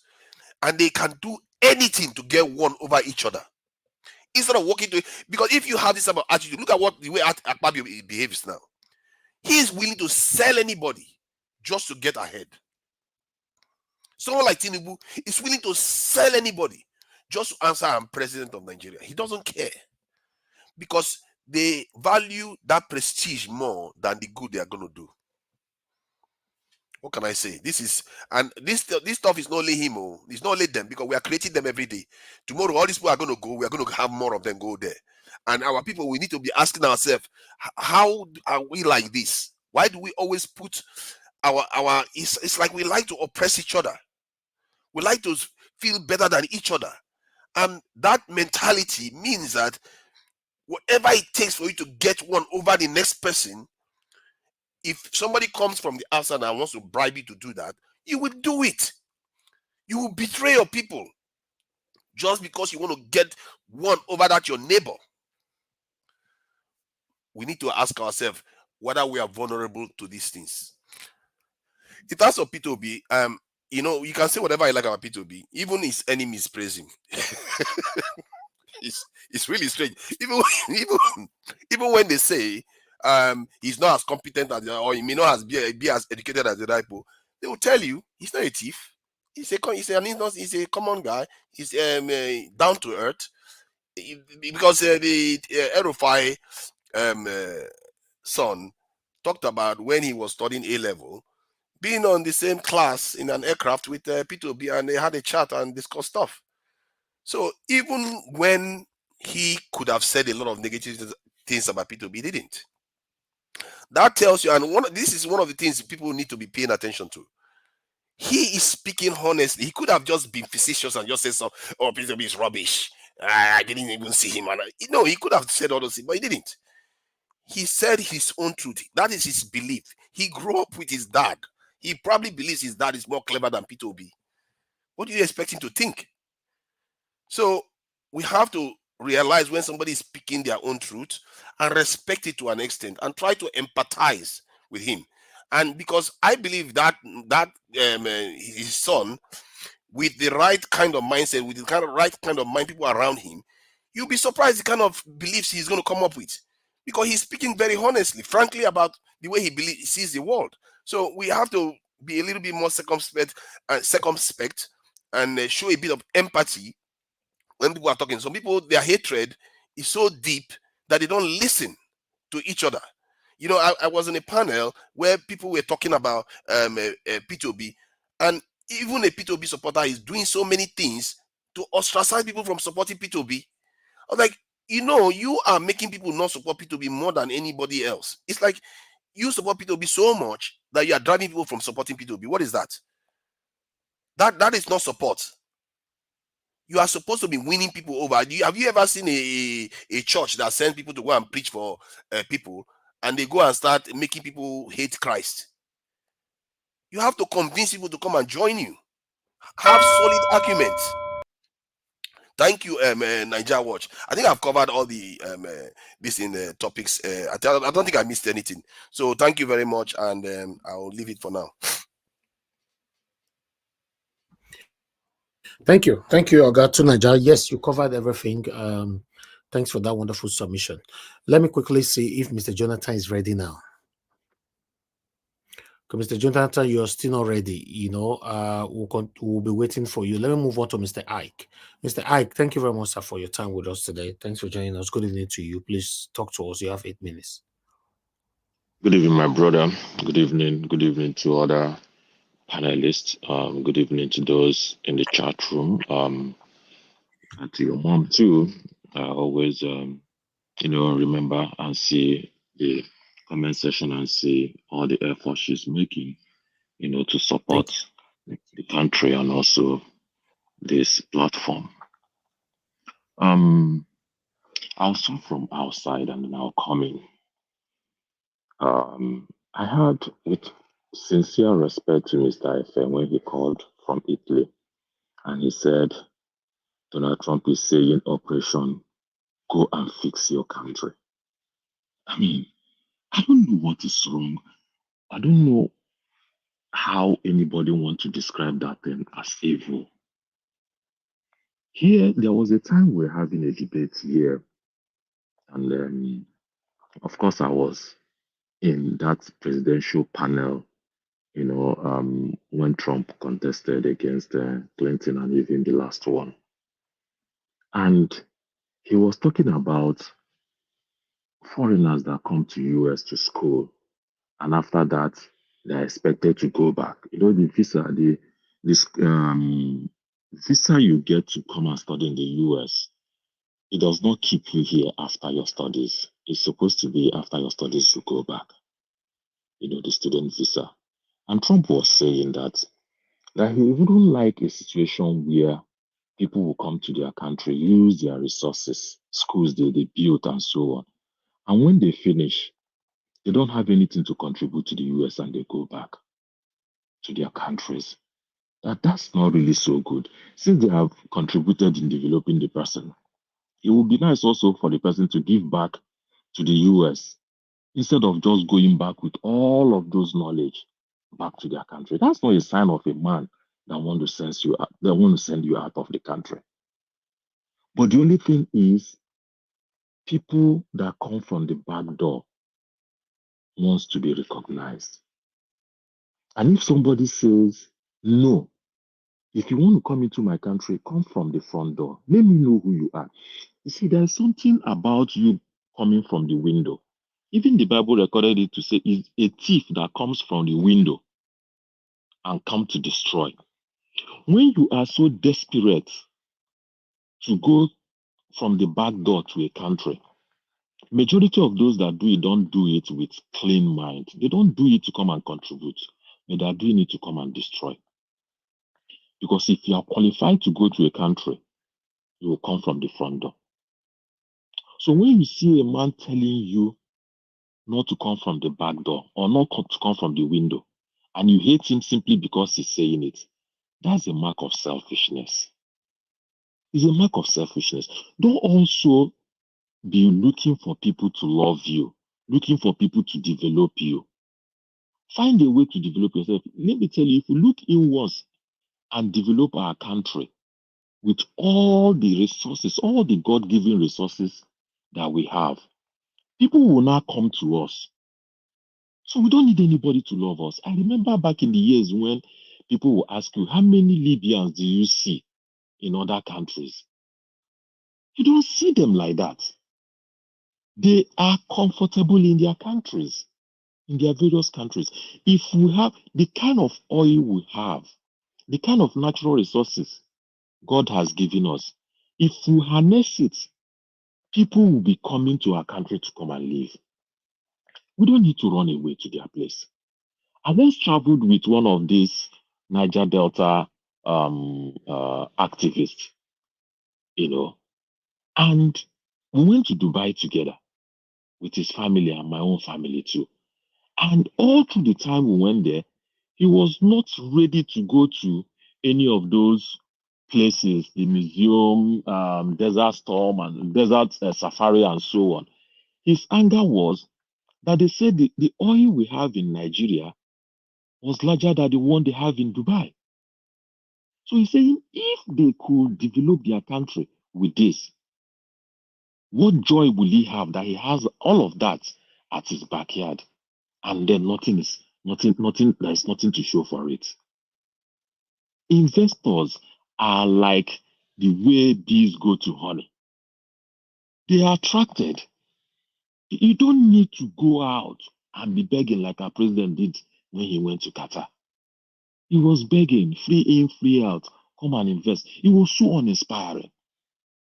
How do you go and tell people to come and invest and trust you? Meanwhile, the person that reported you to the world, they gave the person an award.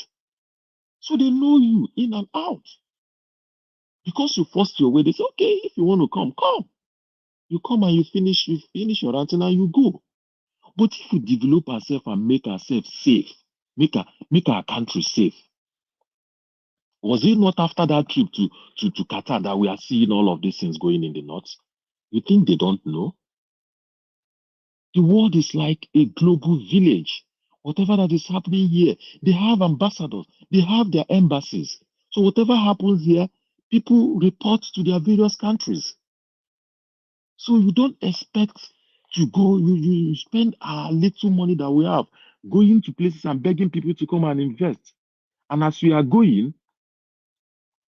they will start a different discussion on your head to say, look at him coming here to tell us. He doesn't even know that we know more than he knows about his country. I bet you there are some foreigners that know Nigeria more than our presidents. There are some. So we have to look inwards and develop ourselves and not be waiting to be running from one country to another. Those people also develop themselves. So if Trump is good for you Americans, let them elect him. It is not up to Nigerians that are in Europe and so on and say anything that happens in the US, it affects Europe and so on. When he was the president, he was saying that NATO, the different countries in NATO, we are not paying their own dues. You got to pay your own, because what happens with whatever that comes up, America will pay like 80 or 90% of it. And meanwhile, there are some European countries that are very rich. Is there any reason why Germany should not pay their own fees? Germany that has all the premium cars you can talk of in this world. So because he said it, that everybody had to pay what he's supposed to pay, and then you say, let's hate him or let's kill him. He talked about having American military bases in so many parts of the world. America is guarding Japan from aggressors around it. He's saying, I don't have a problem in having military bases there to guard you, but you go to pay for it. America can't be paying to protect Japan when Japan is one of the world powers that are making so much money. Because there are so much to do. If you come to the US, you find out that our airports are like third world country airports. They go to Asia, go to Singapore and see airports. So people are using their resources to build their own country, and then you expect one country to be the one paying all the fees. Anywhere there is war, anywhere there is any disagreement, they will be the one to spend their money to carry all the military hardware and go, and others will keep their own money. So if somebody now comes to say, no, we can't continue to carry the whole world, since you are making money, contribute, and you hate him, how could anybody hate that kind of person? I have said it before, he is not the best. He is not the best candidate. But between the two, I think he's better. He's better. At least more respected him. When he speaks, people listen. But a situation where you have a very negative intention for doing something is so selfish. I tell you, I'll say it tomorrow. I told my friends here that the only reason why America went for this war is not because they want to liberate Ukraine, but they want to use Ukraine to fight Russia. That's all. Because that's what they said when Donald Trump won. They say Russia intervened. Russia was intervened in their election and so on. But America do it everywhere. Anywhere they have interest, they influence the election. Even the one we had in Nigeria. So let's please develop ourselves. Anybody that is telling you to go home and develop your own country, the person is not wicked. The person is doing you good. If anybody tells me now to go home and develop my place, and I know there is security for me to go and develop my place, the person is giving me good advice. And I'll go home and develop my place. So coming back to our First Lady. Our First Lady is, of course, it's expected that he's going to promote her husband. There's no way you'll be saying somebody is sabotaging your efforts when at the first place you sabotaged the country to have it. That position is not your own. You came in from the back door. So you can't come in from the back door and be screaming every day that somebody is sabotaging your government. That's what you did. It was a coup against the country. So when people also work against you, you know you are getting back what you did. That's what it is. So you don't come to blame the Northerners. Yes, you might say that the Northerners expected so much and are getting so little. But it's because you don't have any reason to complain, or you have any excuse, because you also stole the position. So it will become good riddance to bad rubbish. That's what it is. So let's look inwards. I continue to say it. So many of us that are here are not here because we love this place more than our own country. But you find out that your country does not appreciate you. Why do we succeed when we come out and we don't succeed in Nigeria? It's because there are no enabling environments. you find out that the worst of us are the ones that are superintending over the activities, affairs of the country. It's not supposed to be like that. It's not supposed to be. If you are recognized, you give him more. There are so many Nigerian players that are playing everywhere in world soccer. But they don't want to come. They don't want to come. There's this Yoruba chap, this Oyo chap that plays for Arsenal. He didn't play for Nigeria in Nations Cup. And I don't think he's regretting it. If there is value, if your country recognizes the value that you have and you bring it in and help improve the country, it will be good for all of us. It will be good for all of us. A little bit I want to say about the Senate president. Unfortunately, oh wow. Okay, that's okay. I'll wait for another time. Thank you. All right, Mr. I, thank you very much, sir. I have to even give you more time, because I wanted to listen to everything you were talking about. Thank you very much for that wonderful submission. Yes, Larry Depot, thanks for the super chat. May God bless you. May pocket never run dry. I'd like to appreciate every one of you that have supported us. The Oscar Blackbone, thank you very much. God bless you as well. Josh Blue Shell, Mr. Joseph Orji, and many others. Guys, help us to press on the like button and let's do this together. I still have a couple of people on the panel. Okay, let me move on to Mr. Jonathan for the third time. Are you there? Mr. Jonathan, this is the third time we are calling you today. I don't know what is wrong, or maybe you are busy, but let me continue to move on to the next people. Mr. Dubisi, thanks for joining us. Good evening to you. Please talk to us. Mr. Dubisi, you are not saying anything. Okay, you are not also there. All right, that's fine. Let me move on to Mr. Odua. Mr. Odua, are you there, sir? Good evening to you, sir. Good evening, Mr. Naija Wash. Good evening, all the panelists, commenters, listeners, and viewers. Happy Monday to everyone. Yes. Well, despite my work and my time jamming the hours of the broadcast, but with a little I had and what is written as a topic, I can a little bit relate.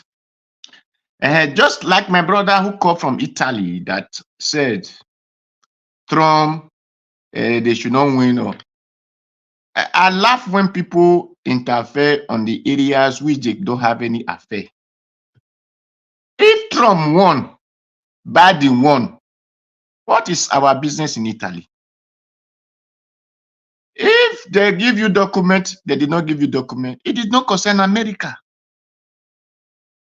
Now, example of our people don't knowing anyone telling you go back to your country and visit. For me, I'm very happy. There was a person, a minister of Italy, who said that to us. It's called Salvini. He said everybody, their party is known as racist party. But did you know that when Salvini has the opportunity, it was there, even we that they are resisting, we opportunity to work. For him promising that anybody who did not work with his document will be seized. Italians were creating job so that people document will not be seized. But the time they were not, that such law did not come out from Salvini, they will renew document for you, but you cannot even feed yourself. So is that when people compare him to be a racist, I said no, for me, he was not a racist because his tenure was the best for people to live on. You having document without things in your pocket, you cannot pay house rent, you cannot feed yourself. Isn't anything valued?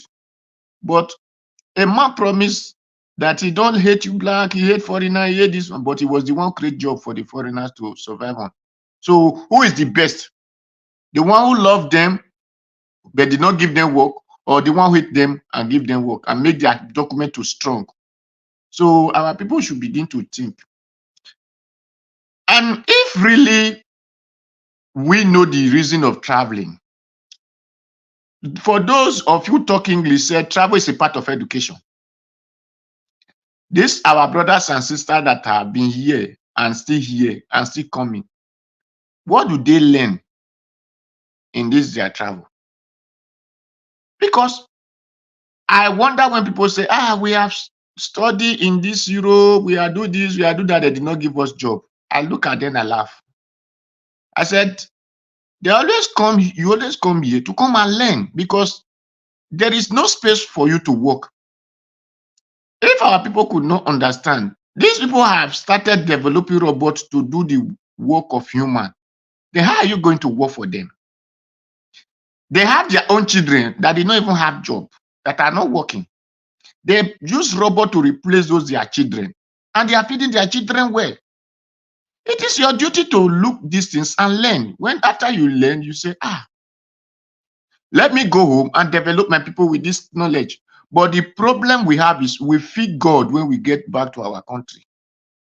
Instead of we bringing out the knowledge, the wisdom, the talent we have gotten from these people, then we'll be waiting for China to bring for us.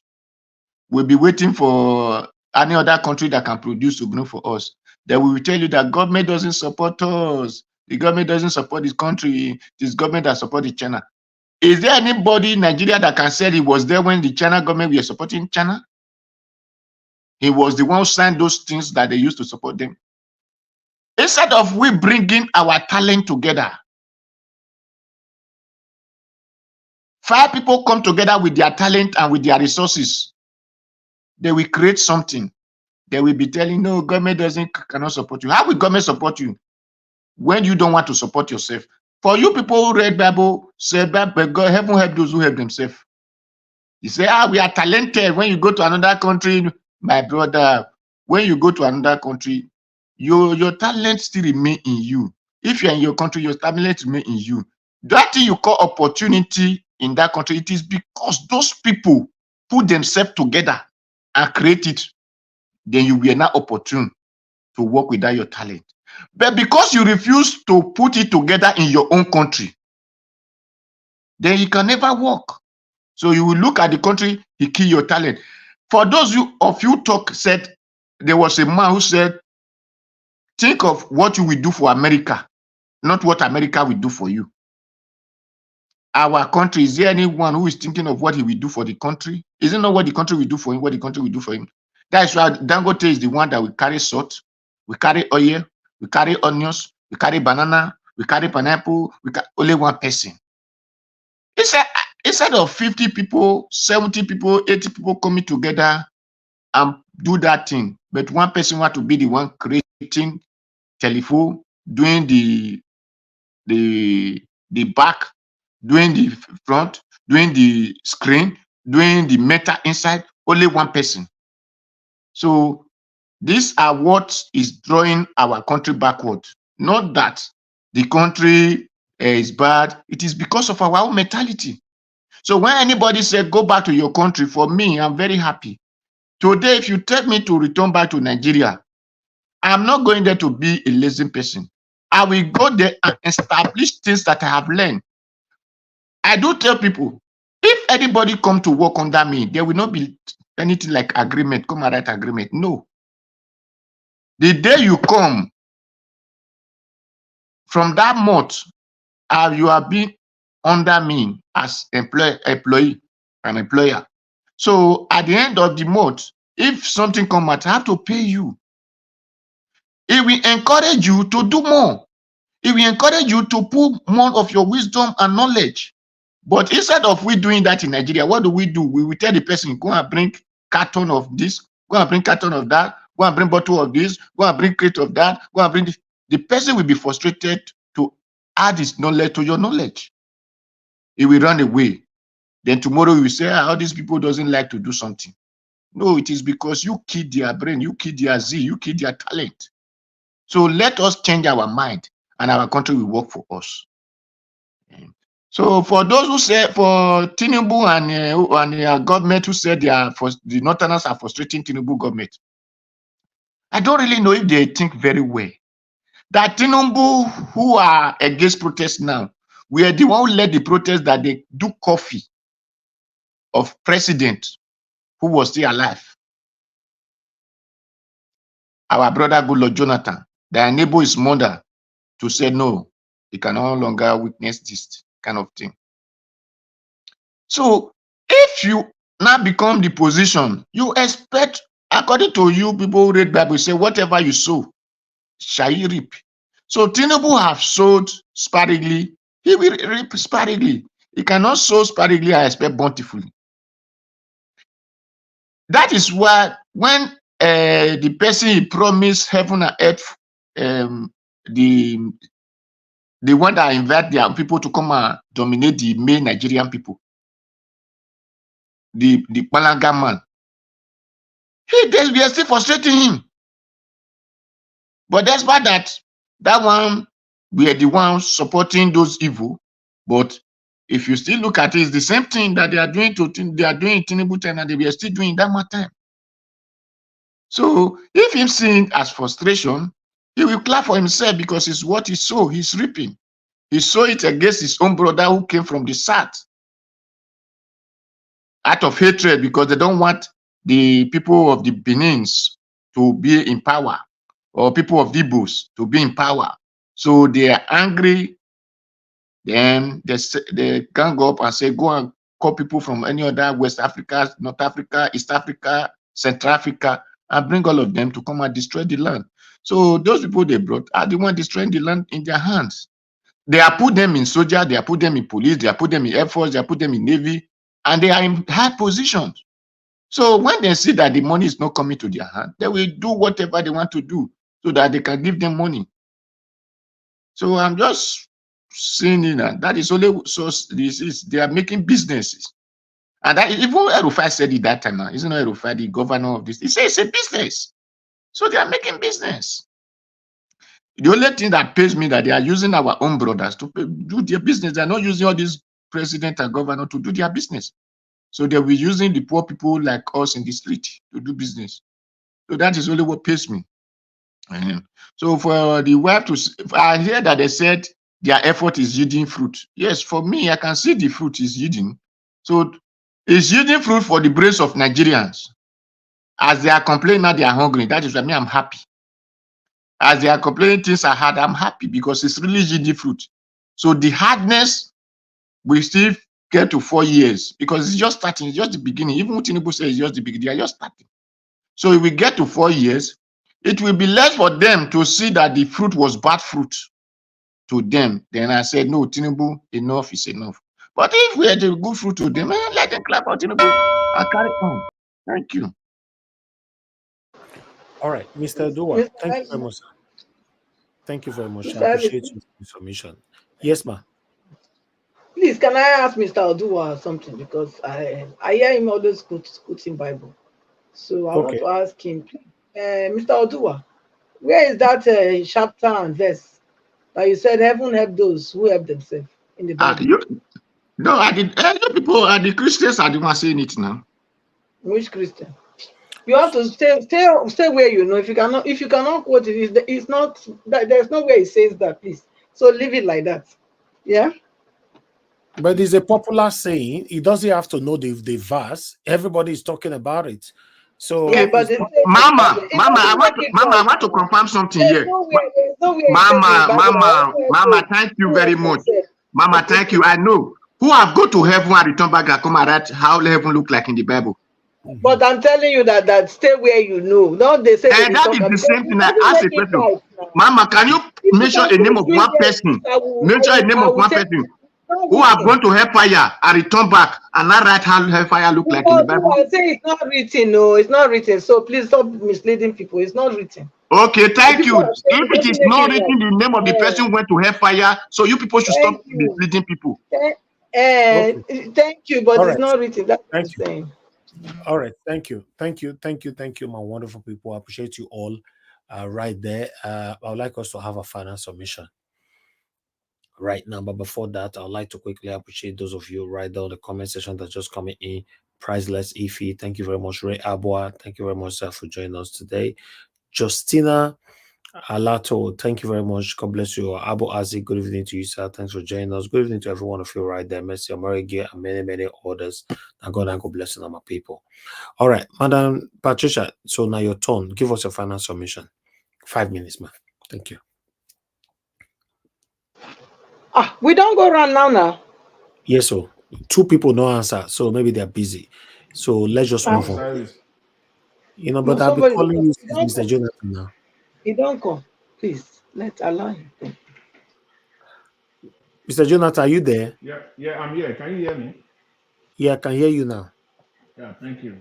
Sorry about that. Sorry for the delay from my side. I needed to attend to a Okay, few things. that's fine. Sorry about that. Yeah. But did you follow up with all my presentation? Yes, I did. Actually, up to that point where you started taking calls. Okay. So, Go ahead, sir. Thank you. So I welcome everyone and I greet all the panelists and all those that are in the comment section. And greetings to everyone. I think I heard some parts that I missed. I quickly just kind of went back to listen to the panelists. And one thing, I listened to Madam Patricia about she did submitted that Trump is the only one that can change the world. That's completely out of line. How can someone say Trump if your position is that of you support LGBTQ, you don't support LGBTQ, you are completely against it, you are completely against abortion. Stick to that. For anybody to say Trump is the only one that can change the world, I think that is absurd, to say the least. How? Let's stick to. I think I also heard two Nigerians say stick to policies. Yes, let's stick to policies. Let's stick to issues-based politics. And when you do that, it will be crystal clear who to go for between Trump and Biden. But when we want to we want to go on our own idiosyncrasies, what we believe in, what we don't believe in, then that's a different ball game. Some people are social, they focus on the social issues, LGBTQ, abortion. Those are their sticking line. In fact, in my own house, my own wife sticks to that, and there's nothing I can do. That's her belief. If you say you want to change the whole world today, if I even want to believe there is anyone that can change the world today, and you still don't believe or you still support LGBTQ and you support abortion, she doesn't care. So there are people like that, and that's fine. But let's stick to that. To take it out of that Trump is the only one that can change the world, that's out of line. And that Trump, and to relate Trump to what is happening in Nigeria, it's another fallacy. Trump can't change what is happening in Nigeria. Can't people get that? In my submission yesterday, I talked about national interest. As far as America is concerned, and if you don't get that, too bad. I can't help. That is all about, for America, is all about national interest. If Trump comes in today, he will sleep, he will wake, he will eat national interest. Trump cannot save Nigeria. What policies? The Christian-based policies? Fine. To change fundamentally what is happening in Nigeria, how can Trump change that? So I think my submission, if I want to dwell on that, it won't really different from what I submitted yesterday on this platform, which is strictly based on national interest. And what any American president will do, Democrat or Republican, their focus is American interest. What Biden did last year, 2023, was national interest. If Trump is elected and sworn in January 2025, what will be on his mind is national interest. But there is no time to even go deeper into all of that for now. So I quickly want to take on this guy, what's his name, the El-Rufai son that you presented. When I was listening to that interview with Shehu, I kind of, at some point, I felt I was just wasting my time. It's just like a waste of time to me. He's a young guy. He's a young man. A youth. In today's Nigeria, everything he knows, he doesn't know beyond corruption. That Bello El-Rufai doesn't know anything beyond corruption. He doesn't know anything more than nepotism. And is an epitome of nepotism in the making. A classic nepotist. A classic nepotist in the making. That's who he is. And all his responses, even areas that you want to agree with him, even areas where he tend to be, like it's okay, you want to agree with, they are all political responses. And in all of his responses, it's all about political correctness. What is his position on federalism? What is his position on corruption? What is his position on the electoral system of Nigeria? What? In all of these issues, what are his positions? So I just see a young man like any other Nigerian youth within the age bracket of 20 to 45 to 50, that everything they know is all about corruption. That's all he has seen. He has seen nepotism play out at the highest level. He's the son of El-Rufai of Nigeria of today. So he has seen nepotism. He has seen tribalism. He didn't know anything beyond that. He has seen religious bigotry being played out by the likes of his father, who is a master religious bigot. And that's how he's trained. Even when he tried to be politically correct, that if a Fulani man kills anybody, you can kill him himself. What a political response.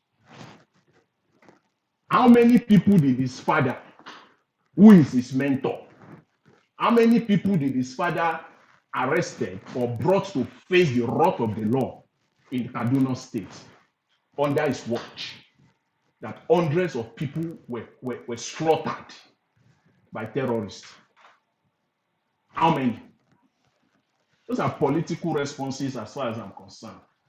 So they are not, and it's a case of catch me if you can. Catch me if you can. Is it in Nigeria? Which judicial system you want to use to bring those people to justice anyways in the first place? So let's stop kidding and wasting our time here. Where's the judicial system? That one that has been decimated and destroyed? Is that the judicial system you want to use? A case in study is the one we are still in today. Almost 300 children were kidnapped in that same state of Kaduna. They were kidnapped. So which judicial system? Which it's just so, for me, I see someone who is getting ready who is being prepared, to take the stage, eventually perhaps to become the governor of the state. That's all I see. He even went so low, matching, even saying that you can't match Peter Obi with Fashola, for crying out loud. That's a youth. So that's a youth. I don't think the guy is 40 years old.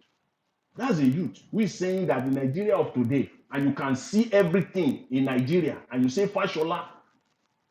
What are the policies that Fashola stood for? Even when he was minister, forget about when he was governor. He was a federal minister for 8 solid years under Buhari. The 2 ministries that he superintended over, what are the state of those ministries? What are the impact of those ministries in Nigeria today that we can see? And you say you are comparing him. Come on, give me a break. And that's a youth. So it's just in the making, heir apparent. Kaduna State heir apparent. That's all I see. Eventually, it will become their governor there in Nigeria of today. You know, that's all I see there. And with respect to, I want to give, I don't know whether okay, let me just touch on this Mrs. Tinubu. Finally, that her husband renew hope policies are yielding fruit already. That's a delusional statement and taking Nigerians for granted. Can't you just come out clean for once and just be truthful for once that things are tough, things are not working in Nigeria? Can't you just do that?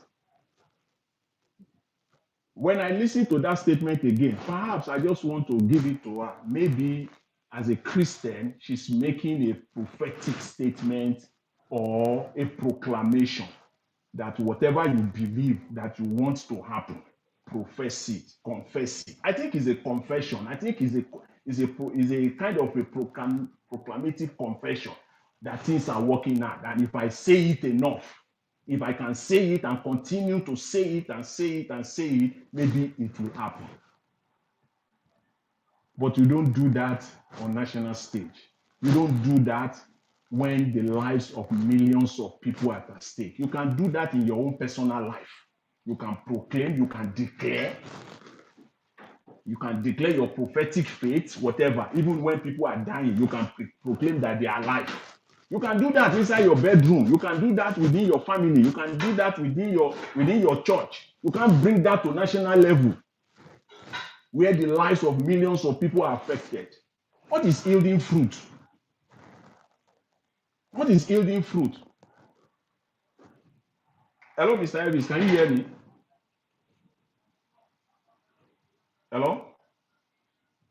Yes, we can hear you, Mr. Director. Okay, thank you. So I don't thank you very much. Yeah, I don't know what is yielding fruit. Yeah, I just don't know. I would say, maybe by chance or whatever, just this weekend on Saturday, I was just kind of less busy. I don't even know what to do. I was just looking around what to read, kind of book. And I just decided to read the Tinubu manifesto. I never read it before. I have never, throughout 2023, I never read it. But fortunately, I just decided, let me even just go and read their manifesto, Renew Hope. And this Saturday, it takes you about an hour 20, an hour to 30 minutes to read the whole manifesto. Just this Saturday. And it now came to me, and as I was reading it, everything in that manifesto is doing the opposite now. We can bring it out now, page by page, and be reading it. Because Nigerians sometimes, people will say that Nigerians don't read, and these politicians, they know. They just hide all these things there, thinking that Nigerians will not read it. And everything in that manifesto, Mr. Tinubu is doing the exact opposite today, line by line. And yet, the ministers will come out that they are executing the Renew Hope agenda. Well, you are not doing it. If they are doing the Renew Hope agenda, if they are actually implementing it the way it is written there, it will be a different thing. But they can't. That was just a campaign slogan. It was just a campaign mantra. It was just a campaign message to Nigerians. They do not intend to do anything inside that manifesto. It talked about reduction of government expenditure, which is to reduce governance. He mentioned that, and then the first thing he did, he lined up 48 ministers. How does that match with that manifesto? Day one, you line up 48 ministers with hundreds of special advisors all over the place. And inside your manifesto, you talked about reduction in government expenditure. So how does that match? You are doing the exact opposite. Inside that manifesto, you talk about electricity generation. That within the first 1 year, you will generate 1,000 megawatts of electricity. What is Mr. Tinubu doing today? We are just less than 90 days now to your first year. Can you claim 100 megawatts today? Everything inside that manifesto is completely opposite of what we're seeing now. He talked about technocrats inside that manifesto that is going to use, going to bring intelligent and experienced people to the government, blah blah blah. Please, who are the people now? Beta Edu, Tunji Ojo. Those are the lights. Those are his technocrats. Those are his 18. His 18. A youth corps, who is now a federal minister. Those are his 18. Everything inside is, they lied and they knew it. So we shouldn't expect anything different from them. So the wife coming out to say that the policies are yielding results. You are just lying, a deception at its very best. You're just deceiving people. You know that is not true. That is not correct. And Mr. Buhari, who said not much can anyone do. That's an acknowledgement that the country is done. He just acknowledged. He said, not much anyone can do to save Nigeria. Tinubu has done very well. That's it, quote and unquote. So not anyone can do. So that means that, so why are you there then? What leaders does is that at that point in time, when you get to that point in time, you resign, you leave that position and say, yeah, I have done my own bit. I have put in my best. This is how far I can go. Then you know that you can't do anything. You say nothing you can do. So why are you there? So it's an acknowledgement of failure. It's an acknowledgement of incapacity, that you are not capable. That you can't do it. But you are still holding on to power. God will help Nigeria. And as I always say, I hope that Mr. Tinubu will come clean. He will come clean to Nigeria. Even at the least, just start doing what is right today. Just start doing what is right. You know it. You know what is right. Just start doing what is right. Even at the minimum level.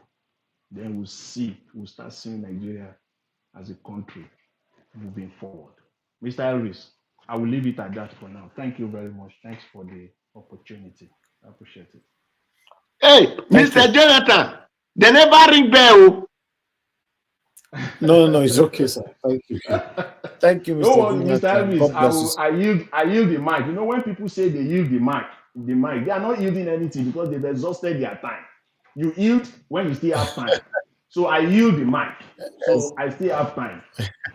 Thank you very much. Thank you, sir. Thank you. I appreciate you for your submission. I was wondering, what did happen for that beginning that time? But it's good to hear your voice because your submission means a lot to this channel. Thank you very much, Mr. Jonathan. Madam Bella Naomi, thank you very much, man, for the support right there. May God bless you. I appreciate you always.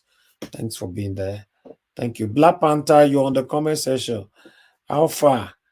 You need to come tell us the other side of Donald Trump. What do they do for comment section? But not be today, not be today anymore, because they round up now. But nevertheless, I appreciate every one of you right there. Thank you, my people. Let me quickly move on now to Mother Patricia for final submission. Mother Patricia, we are doing for 5 minutes final submission today. So because we don't have a lot of people, that have do 4 minutes. But go ahead if you're available, talk to us. No, please, I'm not available at the moment. I'm just okay.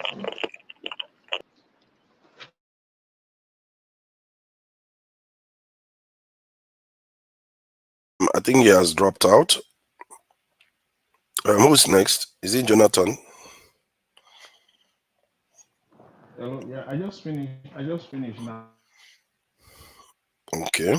So should I go ahead or because I think all right. I think Mr. Elvis is back. Yes. I don't know what happened more than others. Okay, nevertheless, let me quickly go to Ogatu Niger. Ogatu Niger, please give us your final submission. Thank you very much. Yeah, thank you. Thank you for having me. The issue that I want to raise, I think the previous speaker is correct that the government is not doing what they promised. I'm just even looking at that manifesto. Every time they keep talking about recruitment, but they're not doing it too. And this is probably the reason why they shot El-Rufai out of that government, because he is very, very hawkish when it comes to security. And if he was there, probably he would not be. Sorry, there's a bit of noise coming through. He will not be like our current national security advisor. Jonathan, please mute yourself. Yeah, he's not going to be like our current national security advisor that ended up, begging Igbo people, embarrassing them by begging them. So, and you can wonder, you can see why, our women can get kidnapped, our children, and they can get kidnapped, because these people are not telling us anything. The other day I was talking to a Nigerian, you can call them elites, really, and a Nigerian elite. And somebody just asked a simple question about, what, effect foreigners had on our election. And he was like, oh, don't stop blaming foreigners and all the rest of it. And that we should take responsibility for ourselves, and we should stop blaming foreigners. And what I got from that was that they always make it look like we are the only problem, that there is no problem out there. And I will leave this question to people to answer, because this is one of the ways you can tell whether your leaders are diabolically lying to you and they are serving other people. If you have a child, or you just with any child, and there is a snake that you see, would you not want to warn that child that, you know what, that thing that you are seeing there could be dangerous? Is it not a logical thing to do?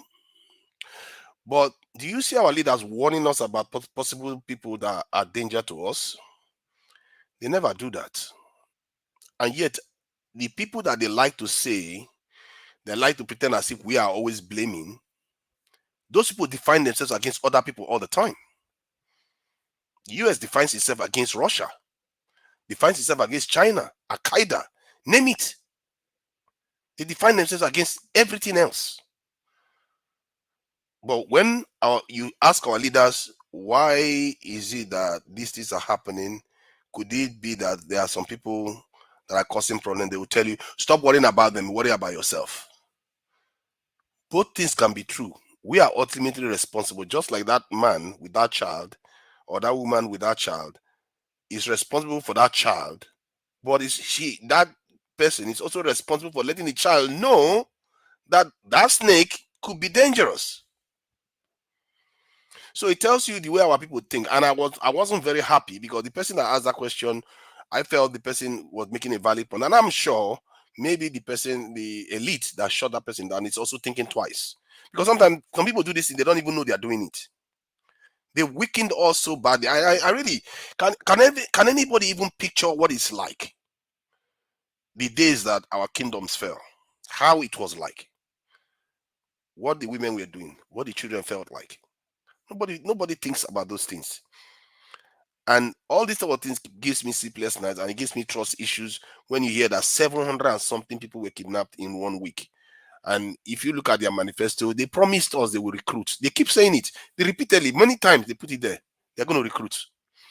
But you hear him talking about recruit now. This is the lie they tell you. Even Buhari tell you they will recruit. They will not recruit you. They will tell you be patient. They will not do anything. These people are not leaders. They are there to betray you. This is why whenever IMF shows up, they do what the IMF tells them. You remove subsidy and you replace subsidy with even higher subsidy. What kind of double mumu is that? That's, you say you were removing subsidy when petrol was around 100 naira, and the naira value was around 600 or 700. And now you remove the subsidy. Now the gap between the actual subsidy price and the actual price we are supposed to be paying for petrol is around 600 naira. Before it was around 500 or so. Now it's around 600 or more. Because if we're paying the original price we are supposed to pay without subsidies, petrol price will be about 1,500 naira right now.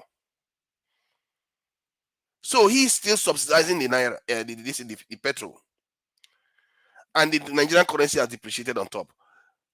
It tells you that these people, they know what they are doing. Buhari, all of them, they all know what they are doing. They are playing the same game.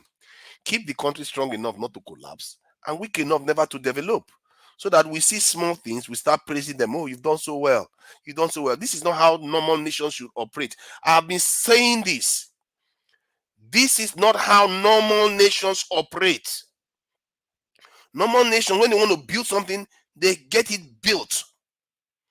If they want power, they get power. Power is not a problem. How is it that we cannot even generate power? The other, I was just hearing that they came and stole Nigerian power supplies in the national grid. This thing, when they put the places, the stations where they put the equipment, they come and steal that one too. Oh, that's another security problem, isn't it? When they tell people recruit, and Tinubu knows, you cannot say they cannot say they don't know. Now they know, because that's what they promised us in their manifesto, that they will recruit, and they gave us numbers, but they refuse to do it when they get into office. They pretend, and nobody is calling them out on it. Not the press, not Rufai, that is always like that likes to call out leaders. He doesn't go back to their manifesto and say, anytime any APC person comes here, this is what I will be telling them. Look at your manifesto. Look at what you promised. Why are you not doing it? Why is nobody holding them accountable? So they will get away with these things if nobody is holding them accountable. And the funny thing is that if Nigerians really start pushing them, I believe they will do it. Because I have seen a situation whereby when Nigerians turn on an idea, the government will backtrack. Like with the palliative stuff that we're thinking about, and quite a few things, even within this last couple of months, some things the Nigerian people don't like, the government will backtrack. If we pressure them, and this is why I keep saying we should be running a campaign to pressure them to do what they say they're going to do in that manifesto, especially on security. The previous speakers talked about if Trump or other leaders drive them to go to Nigeria, that it's not a bad thing, and I think it's true. Maybe they should all kick us out of foreign countries. I'm not going to cry if I'm going back to Nigeria. I'm telling you, if they kick me out from the UK and I'm going back to Nigeria, I'm not going to cry. Because you know why? Because I know my fellow Nigerians are following me back. The ones that don't want to come back are the ones that want to come back. They're all following me back. With all that, they like it or not, they will come and help build that country. But if they have the voluntary option, they will not come back. So, but that question remains. If you see a snake and you are with a child, is it not your duty to warn that child that snake could be dangerous? Please, people, answer this question, because our leaders don't do that to us at all. They don't tell us the truth. All right. Tunaja, thank you, sir, for your time with us today, and thanks for your submission as well. Okay, let me call on Mr. Oduwa before I come to Mr. Jonathan. Mr. Oduwa, give us a final Go to submission. Mr. Jonathan first. But now your turn now. Okay, let me pick this call. Hold on. Let me pick this call. Law of God is my strength. Thanks, Mother, for calling back. Please. 1 minute. I'm still long. Right. You know, when I had two Nigerians speaking, I was just laughing. You know, Nigeria, since I was born, if Mr. Jonathan can support me, there have never been a time that we don't complain about this country. We've been complaining even before some of you, Mr. Najawash was born. Nigeria, we have been complaining. We have been talking. When with this country, are we the only people in the world? Are we the only country that we cannot get our act together? Are we the only person that we are going to continue like this? We talk and talk and talk and talk. We are still here. Nothing is changing. It's the same thing. We talk from 1 year, same thing to another. Then something must happen. No, I'm tired. Thank you. Thank you, ma. Thank you. Yes, something must happen, but we are not sure how it's going to happen. It's very sad, you know. It's very sad.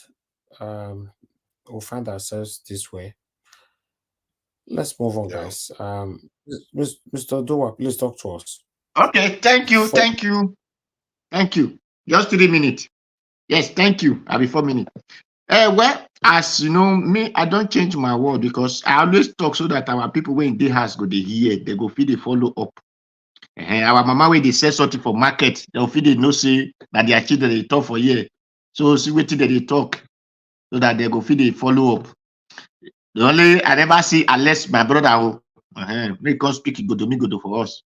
And when he speak Latin, speak Dutch, speak everything, we go clap for him for that. Well, anyway, my auntie just said that since Nigeria, they have been complaining. No, in our time, in our era, we never complain in Nigeria because that time there was Ogbemudia Road, where then there was school, food in the school, Brusali food in the school.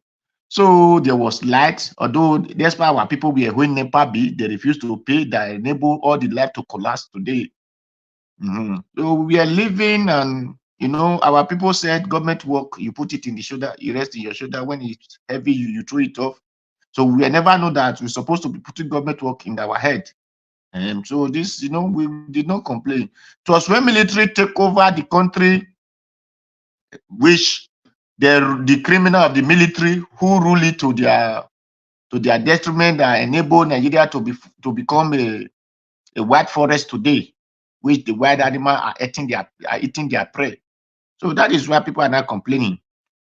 When they were going down, when the country was going down, by the time you not take light, they brought back the light. Everybody shout, "Hey, NEPA don't bring light." So these are what we're experiencing. But for those who have said Nigeria will be great again, Nigeria had never been great. None for me, Nigeria have never been great because we're supposed to be seeing new thing. What we are seeing is old thing. What Nigeria are using is what people condemn in another country, and Nigeria cannot create their own. We heard that Russia wanted to make, I think, in Benue, a steel or something like that, that will be making our own ions. But because of the bad and wicked leaders we have, then instead of them signing the contract with Russia, they now went and invite Indian to come and do another person job. So these are the problem we have. If we have the right good-hearted people, because one thing is to be good, but the other thing is to carry out the goodness in you. So we have good people. We have those who said they want to do it, but they are not concerned. When they enter there, they don't want to do it. So that is the problem. We pray that God hear our prayer, delete all these sports criminal elements, then and renovate new elements that can make the country good for us. So it's our prayer. So that is only what I can say. And for those who are Catholic, we say, so we pray. Amen. So that is all. Thank you. Good night, everyone. Udoa, can you answer the question I asked about if you see a snake and you're with a child, would you not warn the child about the danger the snake poses? Oh, snake doesn't pose for those who really you don't you see some people play with snakes. Hold on. So you are literally telling me if you are with a child, you see a snake come into your compound, you'll be like, relax, it's okay. No, it's just to kill the snake. That's all. Okay. So, but what would you tell the child when the child sees a snake next time? I will still tell him to kill snake now. Okay, so that is the point I'm trying to make. Our leaders don't do that to us. They make it look like our potential rivals, competitors, and sometimes downright enemies are fine. We should just pretend as if everything is okay. Because we agree to follow them. For those who traveled upon our travel, what do we learn? What do we bring back home? So that is one thing we need to. Travel is part of education. Well, China today, they are great. When do they start? We were calling them imitation, China, but today they are doing the best. So why can't we do the imitation? When Abba do something, did we patronize it? Instead of we patronizing Abba, we hate them. Yeah, so some of us do it, and when some of us even ask our elite why they don't do these things, or just ask questions pertaining to that. Let's say a child sees a snake and says, "Oh, there was a snake in the compound." The elite will tell them, "Forget about it. The snake is not a problem. Worry about yourself." That's how our leaders behave. Thank you to Niger. I beg, make us still let me still close on time today. Thank you very much to Niger. God bless you. I have somebody on the phone before I come to the final person on the panel. You know, Madam Origin. Thank you very much, Madam Origin. So please talk to us. Thank you. Yes, I'm just calling for Madam Love of God is my strength. You know, I do always have a trigger when someone is a top doctor, it's like, please, if the people that are doing us wrong, if these evil people are paying millions of naira to have someone come and speak and confuse, bamboozle, disorient the Nigerians, I must come to debunk them. Talking is no longer cheap. We must talk. Exactly. We must keep highlighting on the evil. We must keep screaming until we hear ourselves and someone else hear us. I think we are not even talking enough, to be honest. We need everyone to have their microphone and start screaming and tell the sleeping Nigerians to wake up. And I say it here all the time, when you are awake, stay awake. Don't ever think you're talking too much. Don't ever think you are, don't get weary. Anytime you get tired, tell yourself the problem is not yet over. You see, Mr. Buhari that is somewhere. When it look like the fire is coming down, he'll come and put his own word. He with his own mouth saying that there is nothing they can do. That will keep me awake for a little bit more, and that will bring me here a little more. Because it's like, where is this problem coming from?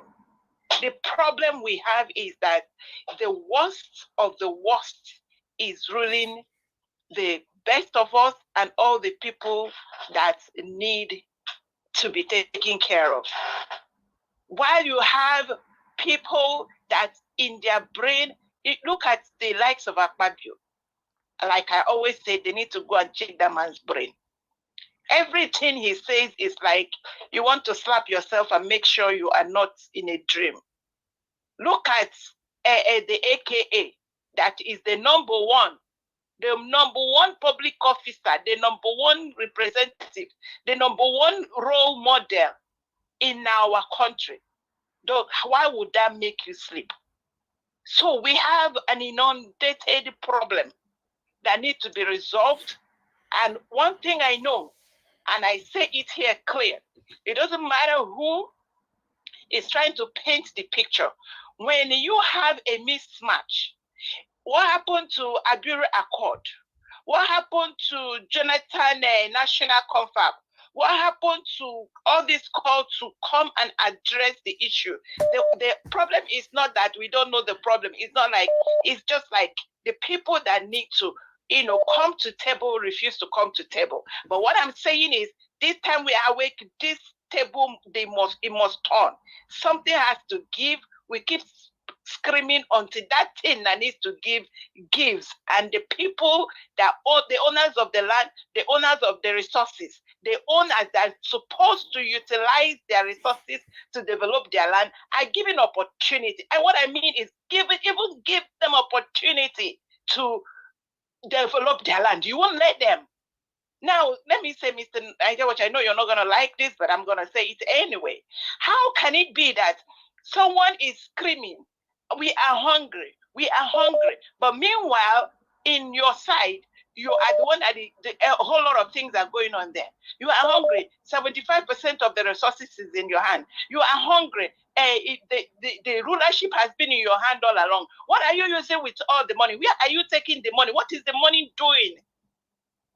Until that question is answered, until that equation is balanced, then we're going to continue to scream and shout that this need to give. Whatever that is in the middle needs to cut so that we can reset this country and find out how we can, develop our country. All of us outside and those inside can develop this country. It is not a rocket science to be civil and to do the right thing. Thank you, Mr. Niger. Thank you very much, Madam Origin. Yes, I agree with Madam Origin, because at the end of the day, our talking here is very, very important. This is one of the things that these people don't like. They don't like it.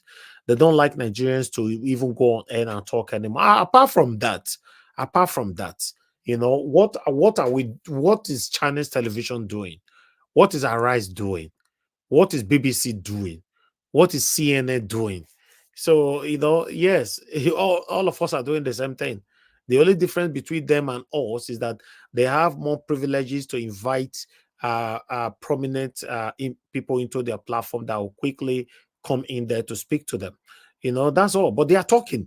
They are not sorting any country's problem. Thank you, Black Panther, for calling in. Please talk to us. Good evening to you.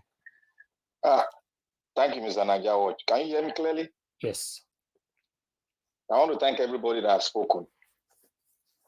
But sometimes we do something that really is not what we are used to online. Now, to Naija, I want to address your own issue. You come here, you speak about security, and you tell those that have gone through security line and studied things about security, when they come online to speak, you are not telling them that they are not security experts. Then you speaking about recruiting military men when you have insurgents, I will tell you are ignorant of any security arrangement. And I asked you a question about Nigerian security arrangement, you couldn't speak concerning that. So you as a person, you are ignorant. You are not even you don't even come close to security expert, but you are ignorant of the fact on ground about security. So don't go and study more, go and look at security arrangement of other countries and look how I'm just opposing with what you have in your country. You don't need to pump in men when you are having a terrorist insurgent. All you need is technology and the men on ground. You use special force and technology. You go before them, before they counter everything they want to come out. You counter them before they come into your country. That is what you're supposed to do, and that requires a lot of security, a lot of tech equipment that you need to overcome those aspects. And I want to say something also. Those of us that come here to say, "Oh, about Trump," all of you are just we are carrying our Nigerianism into American politics. One, those of you that are Christians that went with the evangelical, you all are liars, and I'll prove that when I come into this, and I'll bring facts. We'll table Trump economic policy, and we'll table Biden economic policy, and we'll table the achievement. This is all about America. This is all about the world. This is all about America. And those of you that are still speaking about slave trade, please, you need to go for therapies so that you can awaken yourself and function in the 21st century, where you go in-house and develop yourself, develop the country, and stop going the Anglophone or whatever you say. Those are irrelevant in terms of affairs. Go inward and develop your state, and you have the courage to speak to other countries. And mind you, Nigeria is not a friend to America. So get that clear. Thank you, Mr. Naija Watch. Thank you, my brother. Thank you. Okay, Mr. Jonathan, please give us your final submission. Can I respond to this? Okay. This Black Panther. Black Panther is just like traffic. Thank you. I don't know what Black Panther is on, really. He just attacks me for no justifiable reason. Clearly, it's obvious. If I was wrong, Tinubu wouldn't even use it as his own manifesto. P2B wouldn't use it as his own manifesto. Atiku wouldn't use it as their own manifesto. They know the problem. And I started saying it even before they released the manifesto, that this thing, our security posture, is wrong. That is not how a nation should be. I don't know what Black Panther is talking about, because sometimes I don't know, man. I can't. He didn't even address any specific point, and now he's saying that Nigeria is not a friend to America. Jesus Christ, come on, let's not kid around. Yeah, hello, Mr. Elvis. Okay, if you're there, sir, please, your final submission. Yeah. Thank you. Thank you very much, Mr. Elvis. I think when you talk about manifesto, it's also clear that they have no intention of doing it. If it is a problem, they will solve it. It's all political salesmanship, political marketing. They put all that in the manifesto, but they have no intention. They know they are not going to do it. It is not a core problem for them. They don't have, they are not even, it's for them, see, when it comes to election, to campaign, it's a different ball game. When it comes to re-governing, they take it to another level. That is Nigerian politicians for you. See, let me say this clearly. You know, in response to one of the comments made by Two Nigeria. Nigerian government don't listen. Nigeria has never, at any point in time, had a government that listen. They don't listen. Please, let's get that clear. All in in caps. All in caps. Nigerian government don't listen. When you see them, it appears that they listen. It is because there is something for them to gain out of it, either temporarily or when it comes to election time. They don't listen. Where do you want to start from? Nigerian government listen in 2022. Nigerian lecturers, university lecturers went on strike for more than 8 months. The issues are still there till today. Is that a government that listen? We're talking of electricity being our major problem till kingdom come. Is that a government that listen? Medical problem, health care issues. They can't even go to, they can't even, if they have headache, they can't even buy Panadol in Nigeria. If they can't even buy paracetamol in Nigeria.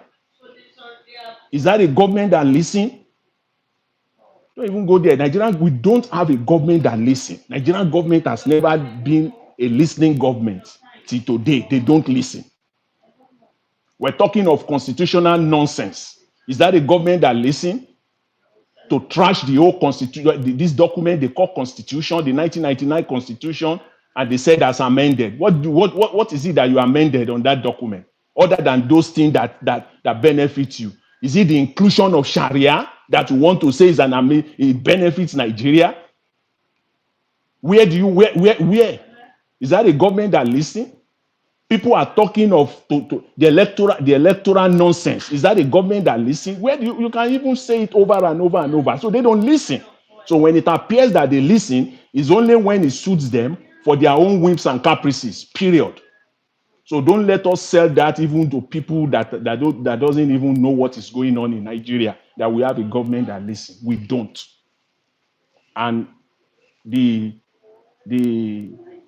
there's this caption or this article presented by Mr. Elvis earlier in the broadcast about the Nigerian government, receiving support or help from the US. When you are reading that, the question that came to my mind is, what kind of help? What kind of help? First of all, it's an acknowledgement of failure. You are receiving help from the United States. What kind of help? Is it intelligence? Is it technology? Is it manpower? Is it equipment? They will never be specific, never in their life. They can never be specific. They can never be transparent. It's all about they will always be vague, ambiguity in everything that they say. You are telling your people that are being slaughtered that help is coming, and you can't tell them specifically what kind of help. I can tell you for free, any help that is coming, the government officials that are there, the public servants, those are the political appointees, the civil servants, those are the career civil servants.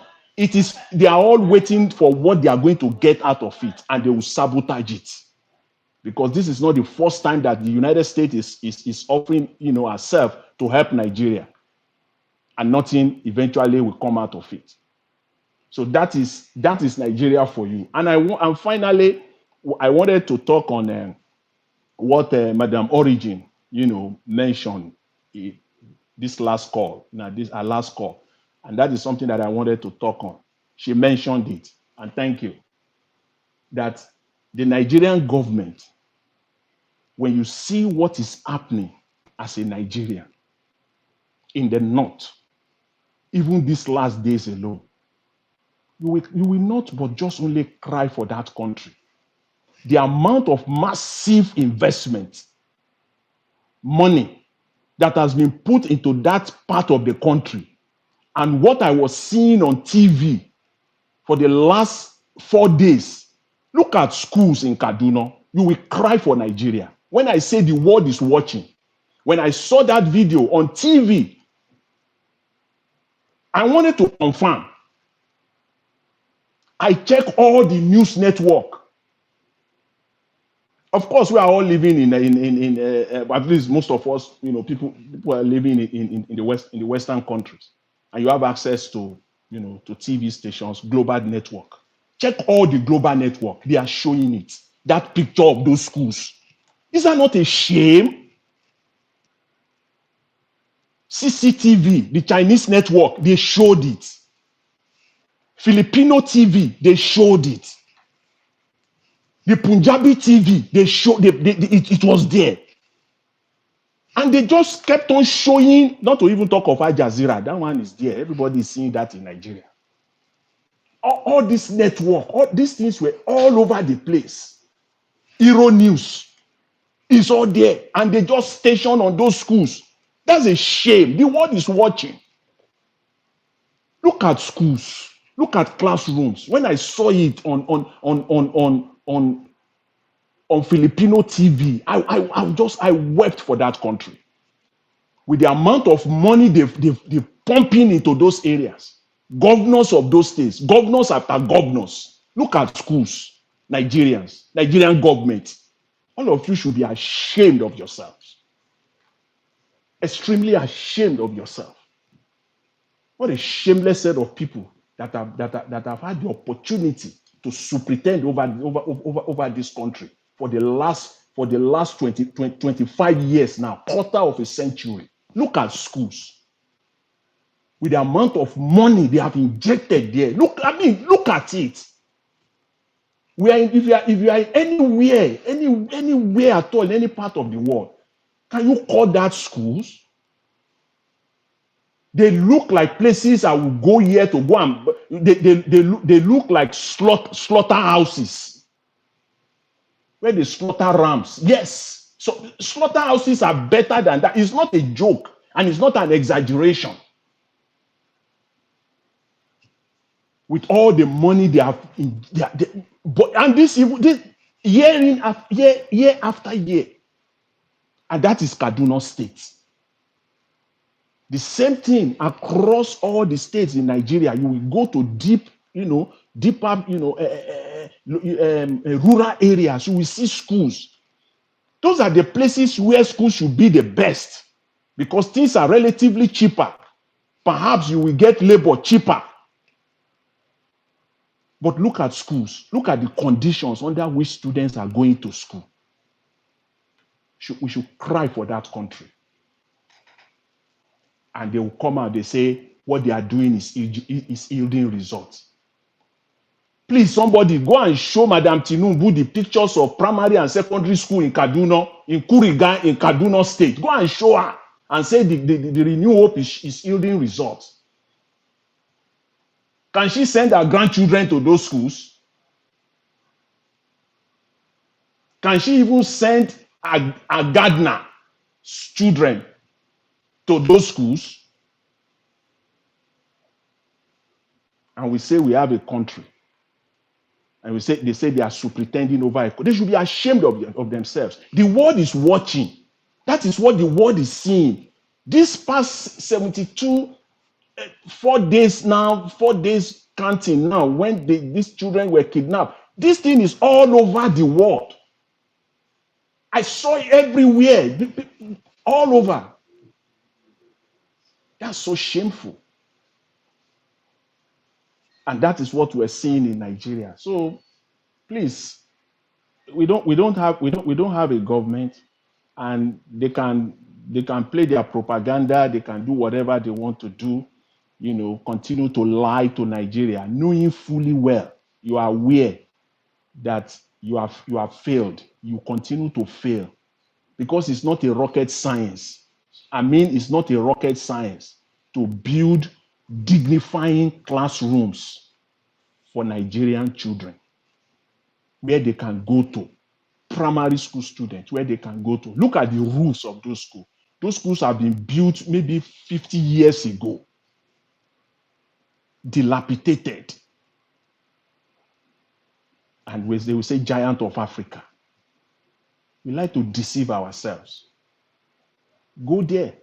Go and see for yourself. Minister of Education, Special Advisor on Education, Mr. President. That's the nation you are superintending over. That's a nation you are calling giant of Africa. That's a nation you are calling the best second economy in Africa. It's so disappointing, but that's where we are. That is why we need a new Nigeria. That is all everything we are just hoping for. That's what we are fighting for. And finally, again, I will allude to what Madam Origin said. We are not even speaking enough. If you think that we're just talking, no, we're not just talking. In fact, we have not even started. Mr. Elvis, thank you very much. I will leave it at that for now. And my greetings to everyone. Thanks. I appreciate it. Okay. All right. Thank you very much, my wonderful people. We've come to the end of this broadcast. They still managed to drag out almost 4 hours. Thank you for your time with us today. Everyone of you that joined the panel today, starting with Mother Patricia, Mr. Jonathan, Ogato Naija, Mr. Oduwa, and some people came in that already left. Thank you very much, Mr. Ike and others. And I'm going to bless my people. I appreciate every one of you. Those of you that called into the show, thank you very much, Madam Origin, Madam Love God is my strength, Black Panther, and Mr. F.A. and many others that called in. I appreciate you all.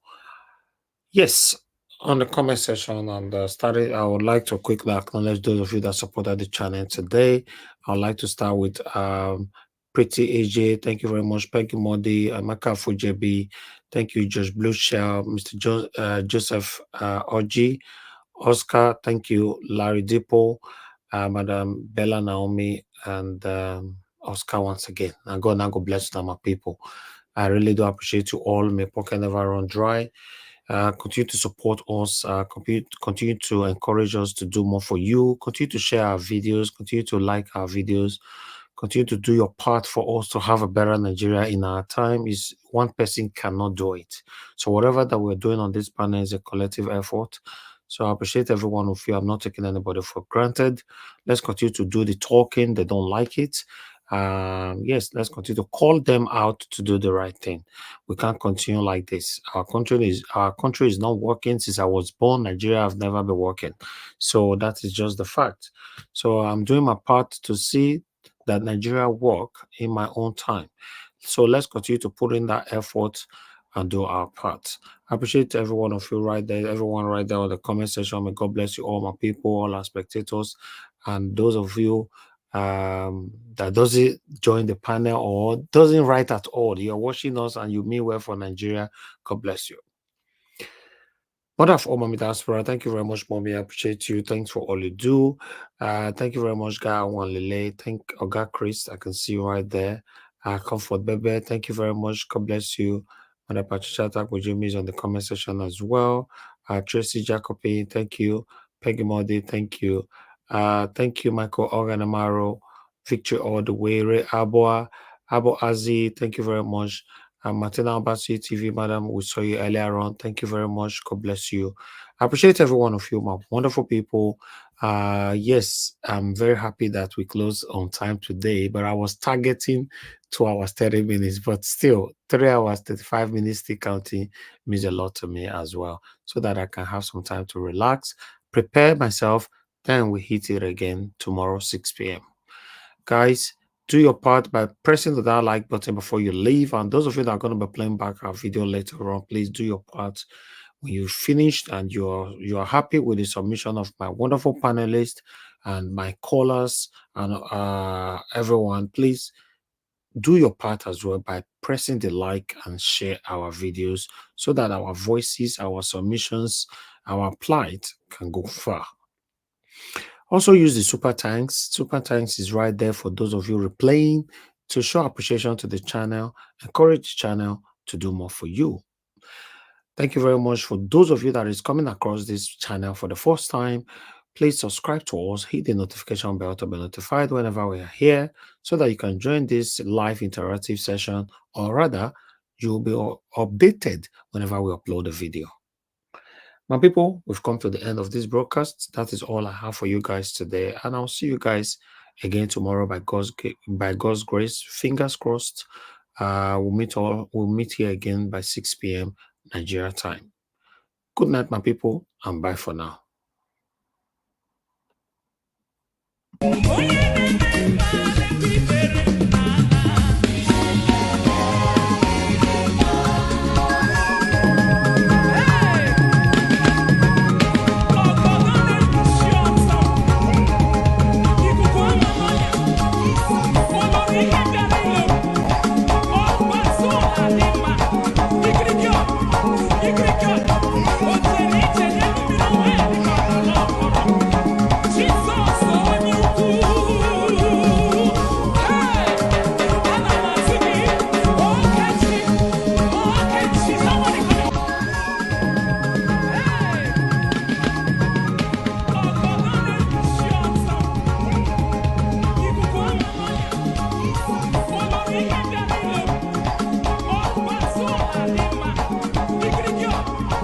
Nigeria.